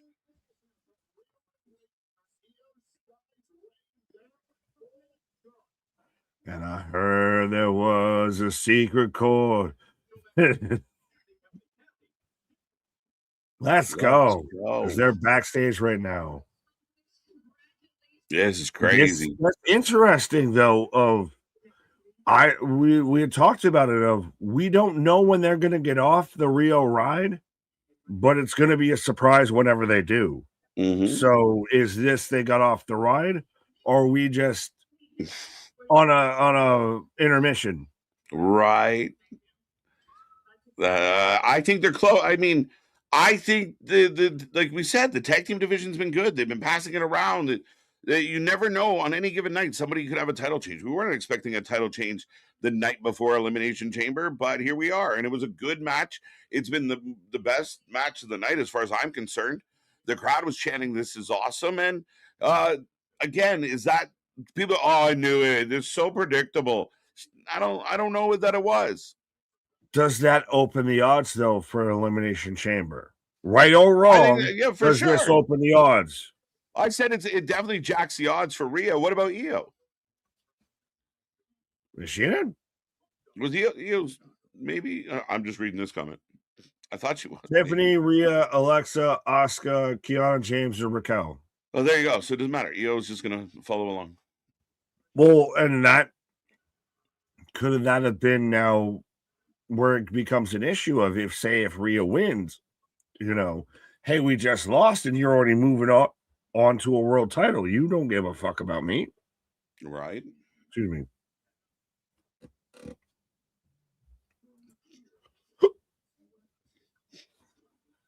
Sorry. It's a pawn. Yeah, so like a bait and switch, like a Trojan horse, but then, I mean, that's kind of silly. They could have done that. Like, I mean, you could have jumped it on the first week. How are you feeling with the CM Punk Elimination Chamber? He's the hype man of it. Very much is. It's in Chicago, so we have to have Punk on the card. I feel like there's been tinges of AI Punk involved in this. AI Punk. Where did that come from? It felt like a time or two to where during the ad. Yes. Oh, I didn't notice that at all. I think it's great. I think it was what expected. Like, if you're in Chicago, you're going to do that. If you're in St. Louis, you're going to push Randy. Like, I think that's exactly what you would anticipate them doing. I think it's good. It's good shit. Randy and Alistair, I like this. It's like the rattlesnake versus the cobra. The cobra. The cobra. Scusi, ha un momento. Just fucking pulling up, audio files for my Christmas dinners and shit like that. Oh, or just Thanksgiving at the DiDulio family, yeah. Okay. It's still crazy to me a little bit of how big Randy Orton is compared to Alistair. Like, it is like you look like a super heavyweight next to a cruiserweight. What happened here? He's a big dude. He really is deceivingly long. Pause. That's what she said. I heard that. Yeah. People have been saying it. I'm not just saying it. Sports Illustrated says it. All right. The main event, which we were not expecting, as we are going to get Logan versus Jacob, folks. Get in that chat. Let us know who you're taking. Let us know how you're feeling out there. Don't forget, we're back at 6 p.m. tomorrow for Elimination Chamber, as the last qualifier happens now. Yeah, this is to get into the spot because Jey Uso got taken out of the spot. Thank you, Jose. That was actually a good shout. I said a viper, not a cobra. No, I said rattlesnake. I meant viper and a rattle and see, now I got fucking Stone Cold on the brain. A viper and a cobra. You're talking about rattlesnakes? Why? Yeah, out there in Texas. Why? Mm-hmm. Mixing Stone Cold out there with Randy Orton. Why? Right. Aldis McIntyre. I'd love to get this. I'd love to get there, but I think McIntyre's going to end up with possibly Cody and or someone else. But Aldis would be phenomenal. At some point, not WrestleMania this year. Yeah, maybe SummerSlam. You can get to that now. You were the anti-advocate for Nigel and all of that. Now, if Aldis unretired, well, he hasn't even retired, but hangs up the boots, how do you feel? Yeah, no, I mean, we know what he's physically, we assume what he's capable of. He was at a point in his career where he was perfectly fine transitioning to management, not wrestling, not doing the bumps as much, but we know he can still do it. Like, he didn't tap out because, some major injury that stopped him. He moves around. He's in great shape. He's jacked. You see him with that little shirt on, the schmedium, when he met with Drew, like at his house. Like, he is a physically imposing dude. I think he's 6'6". They'd have a banger, and it would be a match that he could work, even though he hasn't worked in a while. We went to go and see if there was a tighter shirt. We checked, there wasn't one. But screaming, "I don't fit you." Taylor, you got me thinking email real quick. I was trying not to go into all of that real quick, but right. Like you even said, there was no injury history that led to Aldis hanging it up. He went from 10 pounds of gold taking on Cody to just kind of slotting into the GM role. So there's nothing saying he couldn't slide back out of it as a regular competitor. Maybe you bring in a Mickey James or anything like that. Well, Mickey just made a return to TNA, and you start instantly wondering, is this a path to something else? Like, she's setting up this angle with elegance, and we might have lost Ant by elegance last night. Allegedly, he might have gotten kicked out of the group. This is why I still call him Ringside Anthony, just to confirm. Right. So, I mean, could Mickey come back and do something here? For sure. I got no problem with it. Well, could she be the one that kind of pulls Aldis out of that? Like, what's going to pull Nick Aldis? We thought for a brief moment that we were going to get Adam Pearce versus Roman Reigns at one point. What is it that pulls Nick Aldis out of being a general manager of, I need to lace them up again? Could it be a Drew that just, you've pissed in my cornflakes one too many times, and I'm sick of your shit, and I know somebody that can go toe-to-toe with you? 100%. I mean, I think that you need that. You 100% need that. I fed a couple of my casual friends. I taught a couple of my casual friends Zero Mirdo taunt. I do that randomly like a crackhead. Zero Mirdo around just for no reason. Gang banging, my guy. Just throwing up all the letters. Just Zero Mirdo. 100% MDB jokes. I haven't heard that name in a hot minute. It makes me think of Road Trip. Who? DJ Squalls. On the ones and twos? What? Yeah, skinny white guy. Oh, Hustle and Flow. Oh, the guy who plays the generic geek in like all of like 5 movies consecutively. Yeah, from Road Trip was late 90s to early 2000s. Yeah, when he's out there, what was it, Euro Trip or Road Trip to Sugar? He's out there with the BBW and all of that, my guy. Right. As here comes Jacob Fatu. That's so good. Whoop that tree. That's funny that gets brought up more than Terrence Howard or Anthony Anderson for whoop that trick. Right. Random. Did you know MGK was 6'6"? I think he's 6'4". 7 punches, hold your head still. Last time I seen you at 8 Mile, you were at home on a treadmill. Is that how that goes? So I think he's 6'4". Oh, friend, this man out there dropping bars. Just trying to go in my memory. 50. You got a better memory than I. Right. Logan already just instantly just shooting on Jacob out here. Right. Mickey for Hall of Fame. Why did I think she was in there? But maybe not. Maybe. But I'd put her in. Why would he waiting for? That's what she said. That's what he said. I'd put it in. Yeah, just put it in. What are you waiting for? Jacob 80, Logan 20, nobody 0. So we must have a winner. 12 minutes on the clock, approximately, folks.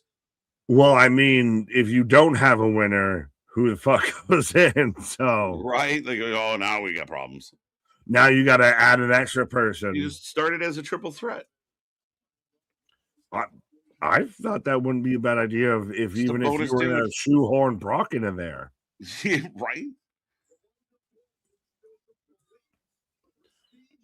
But does this gets interesting because this match has like butterfly affected after Jay winning because Bronson got hurt. Like this is literally the butterfly effect when it comes to pro wrestling of we're not having this match if Bronson Reed does not get hurt on Monday Night Raw.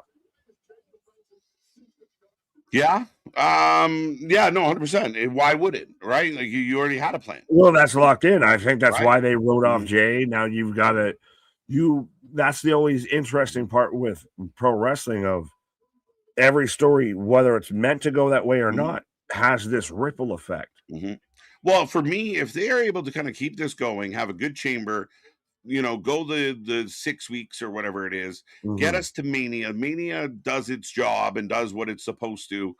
I mean, when we talk about booking, and a lot of people have been critical of Triple H, whether, either, for whatever reason, I mean, the challenges that Triple H has had to work through on this run, he feels a little snake bitten as we got Flying Fatu. Come on down, folks, to see the Flying Fatus out there with the wacky, waving, inflatable arm flailing two men. The Flying Fatus. But you're never going to get anybody that's actually going to acknowledge that of, oh my God, that he actually had to overcome something, that there was something that might have been in his way of people got injured, all of that. Everyone's just going to go with the narrative of, well, Triple H fucking sucks. Of you get some people that are still out there, bring Vince back. Bring Vince back is a fucking narrative that's actually talked about in 2026. And I want to slap everyone that says that. I recently went on a rant where some people overlook certain things, which I can't imagine why you would. But hey, let's move on. Fair enough. But we are in commercial break right now as Jacob and Logan fighting on the outside.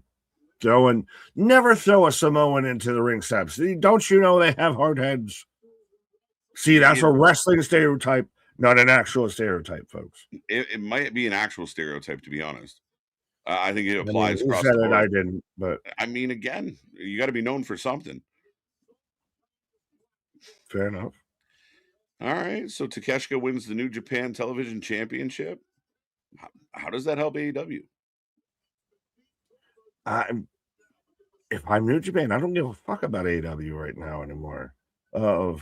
I need to be worried about me. Now, granted, you've got Yoshitatsu taking on Andrade El Idolo. It's a good match on paper. New Japan has to start very much worrying about New Japan, because if New Japan keeps going the way that they've been going, they're going to end up a subsidiary of AEW, which now with recent TV deals and people purchasing this and that, we don't even know what that's going to look like.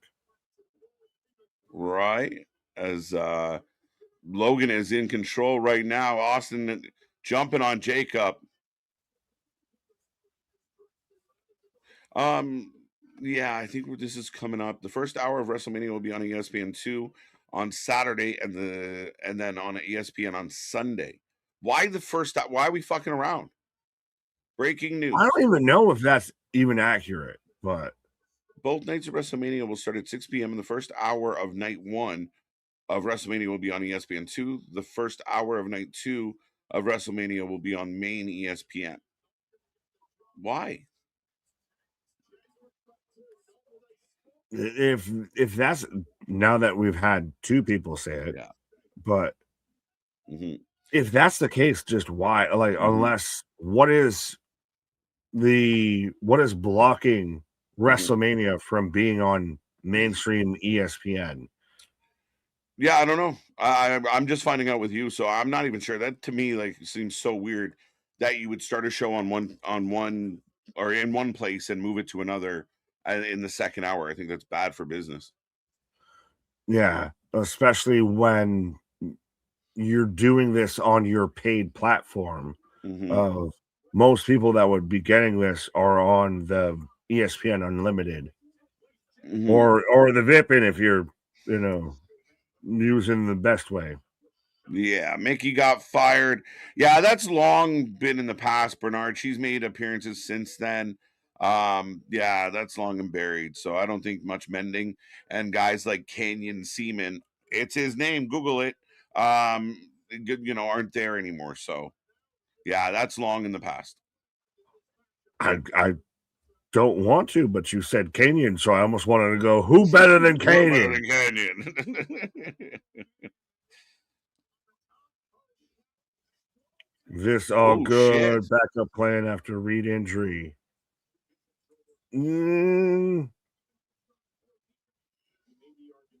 So do you put Logan in just because he's a member of the faction, or do you put Jacob in because moonsaults and high spots off of pods?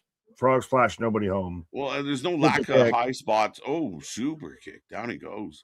No lack of high spots from Logan either. So back this one, if it was supposed to be Bronson, does that mean then it's Logan? Next man up. Two. Well, that's why I was wondering. Or is it, Jacob, you can, instead of doing tsunamis, you can do moonsaults and this and that's off of pods, right? What? For sure. But I do think we got no lack of high spots from I could see Logan giving us a frog splash from the top of a pod or something. I'd love Pacific to see Islander for Pacific Islander. Right. I just don't know. Again, this is a hard pivot. So does Jacob get in there and his issues with Cody lead to someone else winning the chamber?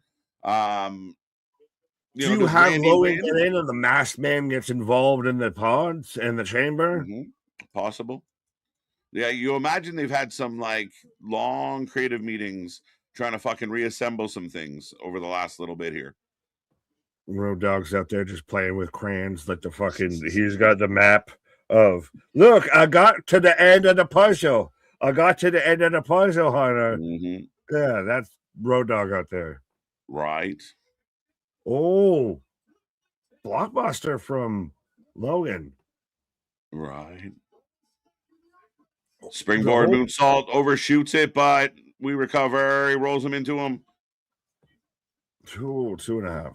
Doing an hour free for one channel to switch over to another channel makes little to no sense. So the first hour of WrestleMania will be free to the world if you have ESPN. That's interesting. I guess that's what's being said. I'm following along. Yeah, but even that, still do it on what it's going to be fucking aired on. The network even would do something like that. Yeah, why can't it be free on the other one?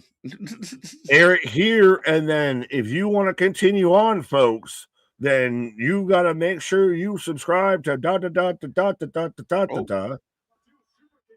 Jacob slides out the back door, big super kick. We're going to get a little bit of hip action. Ooh.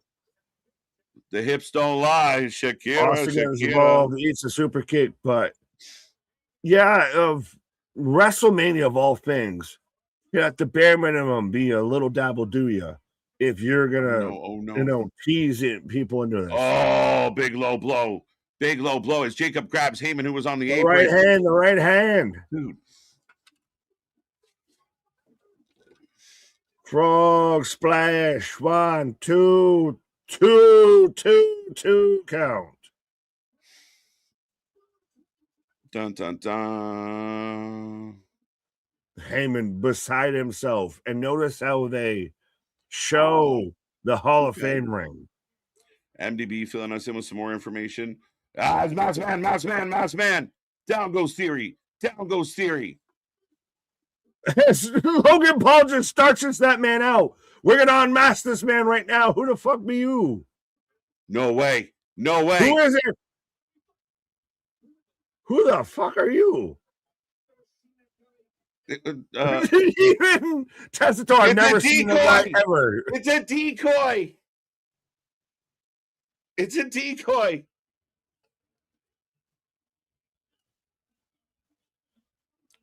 Dun, dun, dun. Confusion. Everyone's distracted. Ricky Aints is the masked man, folks. Ricky Aints. That's jokes. Did they just do that just to fucking end the masked man thing? No way. A Samoan drop. So it looks like Jacob's going to make it unless... Oh! There's Drew. Drew has been a nightmare. 1, 2, 3.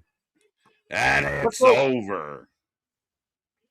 As we avoid the prettiest Samoan moonsault ever, but did we just end the masked man?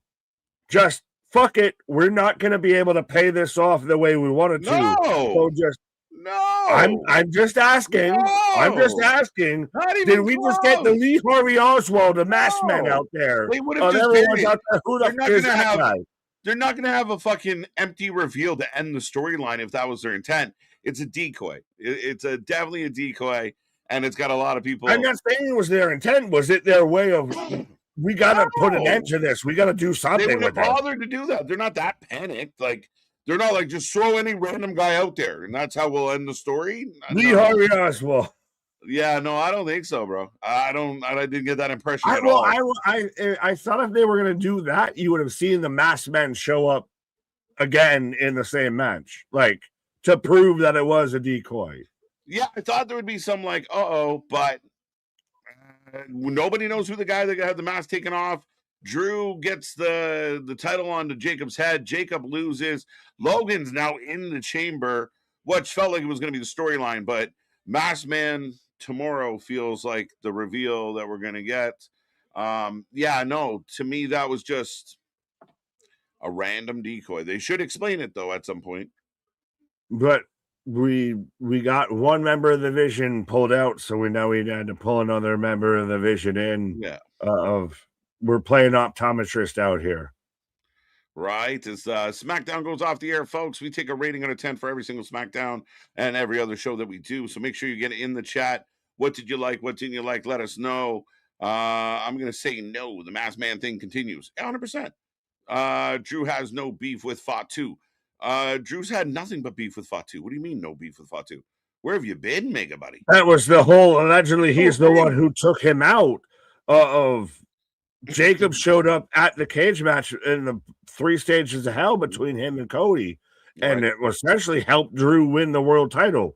Mm-hmm. They have all of the beef. Right. Horrible storyline with the mask. I mean, again, I think that qualifies for me as hashtag pre-mad. We got to see how it pays out. And I would have gotten away with it too if it wasn't for you meddling Heymans. Right. Who is it going to be? So that's it. I mean, I got no problem with it. I think the payoff, and we'll see where it goes. And then we'll all make a decision on whether it was good or bad. We've no problem with this guy coming out. We've been guessing. People have been talking about it a lot. That's the goal. It's official. Logan Paul is going in. The Masked Man will interfere inside the Elimination Chamber match. I agree. I'm with you, Ronan. Pretty much. Which is more likely? The Masked Man interferes in the chamber or Jey Uso runs it back in the chamber? Jey Uso is no longer in the chamber, is he? Oh, yeah, shit, damn it. So he won't be running. Never mind, disregard my question. And in my imaginary fantasy world, if Jey Uso was still in the chamber, which would have been more likely to happen? Right. But, the worst storyline in 30 years, dramatic. That's hyperbole at best, my guy. You know that. I think we are getting the triple threat. Cody wins the chamber and Fatu forces his way. I think Randy Orton wins the chamber and Jacob and Cody find a way to latch on, and it's a fatal 4-way. I think LA Knight wins the chamber, and we just fuck off with all of this, and you can have that. Not even what I'm mad at. You have that earlier down the card. Right. Jacob should have won. Shoulda, coulda, woulda. 4 out of 10. Fatu lost. 8 out of 10. Good show. Sean, good shout. Well, Logan in another chamber match Well, yeah, I would expect that. Remember, he wasn't supposed to be there, so you can't really be that mad at it. Overturning Nick. Omelet? 7.5 out of 10, 9 out of 10 for SmackDown. Let's go. Almost to 100. Let's get it there, people. Scooby-Doo caught the Masked Man. We're coming soon. Hold on tight. 8. Rutro Raggy. Yeah, Rutro Raggy tonight with the Masked Man. Pissed me off. Good. 8.5 out of 10. I land on an 8 tonight. I like tonight. I was really happy with the show. I'm definitely in the 8 range. It was done. The women's tag match was great. Title change. The beginning of the show was insane, chaotic. It led into a nice segment that was full of energy. Crowd was loud. There was a couple soft spots in there, like the crowd wasn't super into some of the what was the match we had early on? Completely. See, that's how good it was. Oh, Carmelo and Cardona was a bit flat. But overall, a really fun show. A lot going on. I'm excited for Chamber. I want to know who the mystery man is. I want to know what's in the box. I want to know where we're going with all this. And from what I can tell from this chat, what I can tell from talking to you, what I can see online is for all these people that say it's obvious, predictable, and it's so boring, I think there's a lot of people with fucking question marks above their head right now. So looking like fucking Metal Gear Solid out here. Well, I am Nick, but when it comes to all this, pun intended, that I'll go 7.5 to me. That the half goes to Lash and Nia. That was a surprise onto itself. I'm surprised they finally got off the Rio ride there of Rio and Io as the tag champs. I think it might be still a little bit, sell you on Rhea's going to win in the Chamber, even though she won't. But I hesitate, and I know, that's not going to be that. But the Masked Man, it was a really weird and awkward situation to even do that. Of the Cardona Carmelo match, it felt just, thrown together because we needed something there. Not saying that they can't work together, but it's the U.S. title. Like all the matches have been thrown together. That's what happens in the U.S. title. We just throw it together. You even said yourself, though, that it wasn't a great connection. I don't think it hit the way it should have. I think the match was okay. It was solid, but again, it felt like people weren't really into the situation. But yeah, right. I'm a half point off from where you are, so I don't think we're fully divergent on this. I don't think so either. So ultimately I thought it was good. I was entertained. It went fast. The 3 hours went smooth from start to finish. As far as like the middle, like I said, we had that lull in the middle that cost them a couple points for me, but where it kind of got like, oh fuck, how much longer to show? But it picked back up real nice. I'm just mad, KJ. Stay calm. Who's Baba? Danhausen. It started off like really well. Of that chaotic start of worked really well, and I think they actually did a good job of turning that chaos and tampering it enough to where it slid into everything else, like you said, of around like the second hour a little bit, like in between hour and a half and the second hour and a half is when they kind of fell out of the middle of there. Yeah, a little bit. And like I said, I think it picked back up. The main event's fun. We weren't even supposed to get Logan. And again, people can criticize all they want. But remember, Logan Jacob was not the plan for tonight. Logan in the Chamber was not the plan for tonight. And I think they did it pretty good. As far as the Masked Man goes, the guy comes out, jumps on it. Everyone's like, oh, did we get him? Everyone's confused. It leads to distraction. And again, for me, with the storytelling of it, that's your decoy. We're heading into tomorrow. I like it. I got no problem with it. I don't really care, but I'm curious what the story is here. So we're doing the Dark Knight story to where they randomly grab the other guy that they think is the Joker, and he's like, no, he's just a patient from Arkham. We're gonna fully reveal who's the Joker later down the line, my guy. Is that what we're doing? Where are they? Yeah, 100%. I think we've seen this before. I don't think this is something crazy or like out of left field. Like this is something that's been done time and time again. Like Oh shit, we got him. Who is this? Does it make sense? That's not the right guy. Is it the right guy? Who is this guy? And then you find out tomorrow or Monday, but I think it's tomorrow, what the whole thing is. Why? I get good and mad. But put a smile on your face.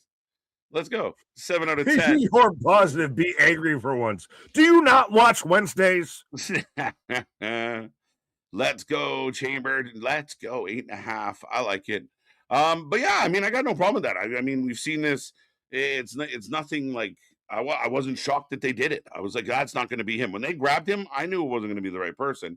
And sure enough, here we go. It's still a mystery. But is it one of those with the vision of everything that they've dealt with right now that you kind of have to handle this a little with kid gloves? Of like, this is not, on the vision is not on life support to you. No, it is not. Like fragile egg right now of this, like this is barely still holding on to be a fraction and still holding on to be a bit of a push. No, they walk in strong every week. They haven't stopped. They showed up tonight. They pushed Bronson Reed, Braun Breaker, Seth Rollins. Half I'm not saying they're not hurt, but you've already been injured. But you said two different things. You're moving the goalposts, my guy. What you're saying is they're you're hanging on by. They lost 3 key members. But those, like the 2 members that they just lost, they're not out of the group. So these 2 have to hold the fort. Plus, we thought maybe there'd be a third, but it looks like whoever the masked man is definitely out to get them. And whoever it's going to be, we don't know. But the Vision didn't take a hiccup tonight. They showed up strong. They got what they wanted. They got Logan in the chamber. What part of that feels like they're dying? They got booked strong as fuck tonight. They only have Logan and Theory left, and they're strong enough to carry till the other guys come back. That's what you do in a team. That's what you do in a group. You got to carry that weight. It doesn't mean, oh fuck, throw out everything we were going to do with the Vision because Bronson popped an arm. No, we put Logan in the chamber. They didn't give up on it. They doubled down. It's not just Bronson popped an arm. It's Bronson popped an arm. Braun popped an abdomen. Seth popped the shoulder. Be back. He'll be back before Mania, Bronson. Or Braun. Not Bronson. Braun. Well, no, debatable, allegedly, supposedly. Braun comes back in and it's like, where did everyone go? Wait, you guys quit? I was only out for a few weeks. Oh, yeah, but Bronson got hurt. So we just said, fuck it. We're not a group anymore. Like, it was. On top of Seth got hurt, then they had to pivot without even. Seth's out. You have Tanner Corn out there. You have the backup quarterback, Adam Sandler, in the longest yard that just got debuted as the masked man. This is how you know you're a Bills fan. If you lose one player like Allen, the whole team it's all over. The whole team I know 100% if you're a Bills fan. If we lose Josh Allen, fucking game over. Pack it in. Season's done at that point, my guy. Being respectfully, if Josh Allen goes down as a Bills fan, fucking game over, man. Right? Yeah. I mean, 8.5 out of 10. 10 out of 10. I hear you, man, but I think it's going to be okay. I mean, I think they're still dredging forward. They're not slowing down. They're not panicking. The internet narrative, like, oh, no, they got to find a way. They can't just fuck Wrestle. You know what? We're not going to do WrestleMania this year. Like, what are we going to do? We're not going to have the Super Bowl. No, I'm just halfway laughing. Jose, KJ used the goalpost analogy. Didn't even mean to, but I like it. We got there. Nick acted like Bronson was the glue holding this together. Yeah, he might have not been the glue, but he was the fucking, at least the connective tissue here a little bit. Right. Yeah, the Vision should be named the Infirmary. I like that one. Nick used to those goalposts moving wide left, wide right. It's like the fucking basketball game at the arcade. Right. I'm used to the shit moving. Right. These motherfuckers be swaying in the wind. But no, that's it, man. Tonight was good. Wingo. We're back tomorrow for Elimination Chamber. We're looking forward to this one. Obviously, if people out there, fuck them. Just go, let them go have their own party. We're going to have a good time here. Saturdays always cook on the channel. Again, we're hitting milestones left, right, and center. We appreciate all of you for being a part of all of this. But like, share, subscribe, share the word, interact with us on socials, comment on these videos. We appreciate it. We love it. And we enjoy this community. So thank you for everything, folks. But that's SmackDown. It's in the books. 6 p.m. tomorrow, we find out how this all plays out. Yeah, and we're kicking this straight up through the uprights there, my guy. But our shit is real, our shit is raw, our shit is all authentic. When you talk about that wrestling, but put that for life with it. We're going to the chamber. See you on the flip side. Good night.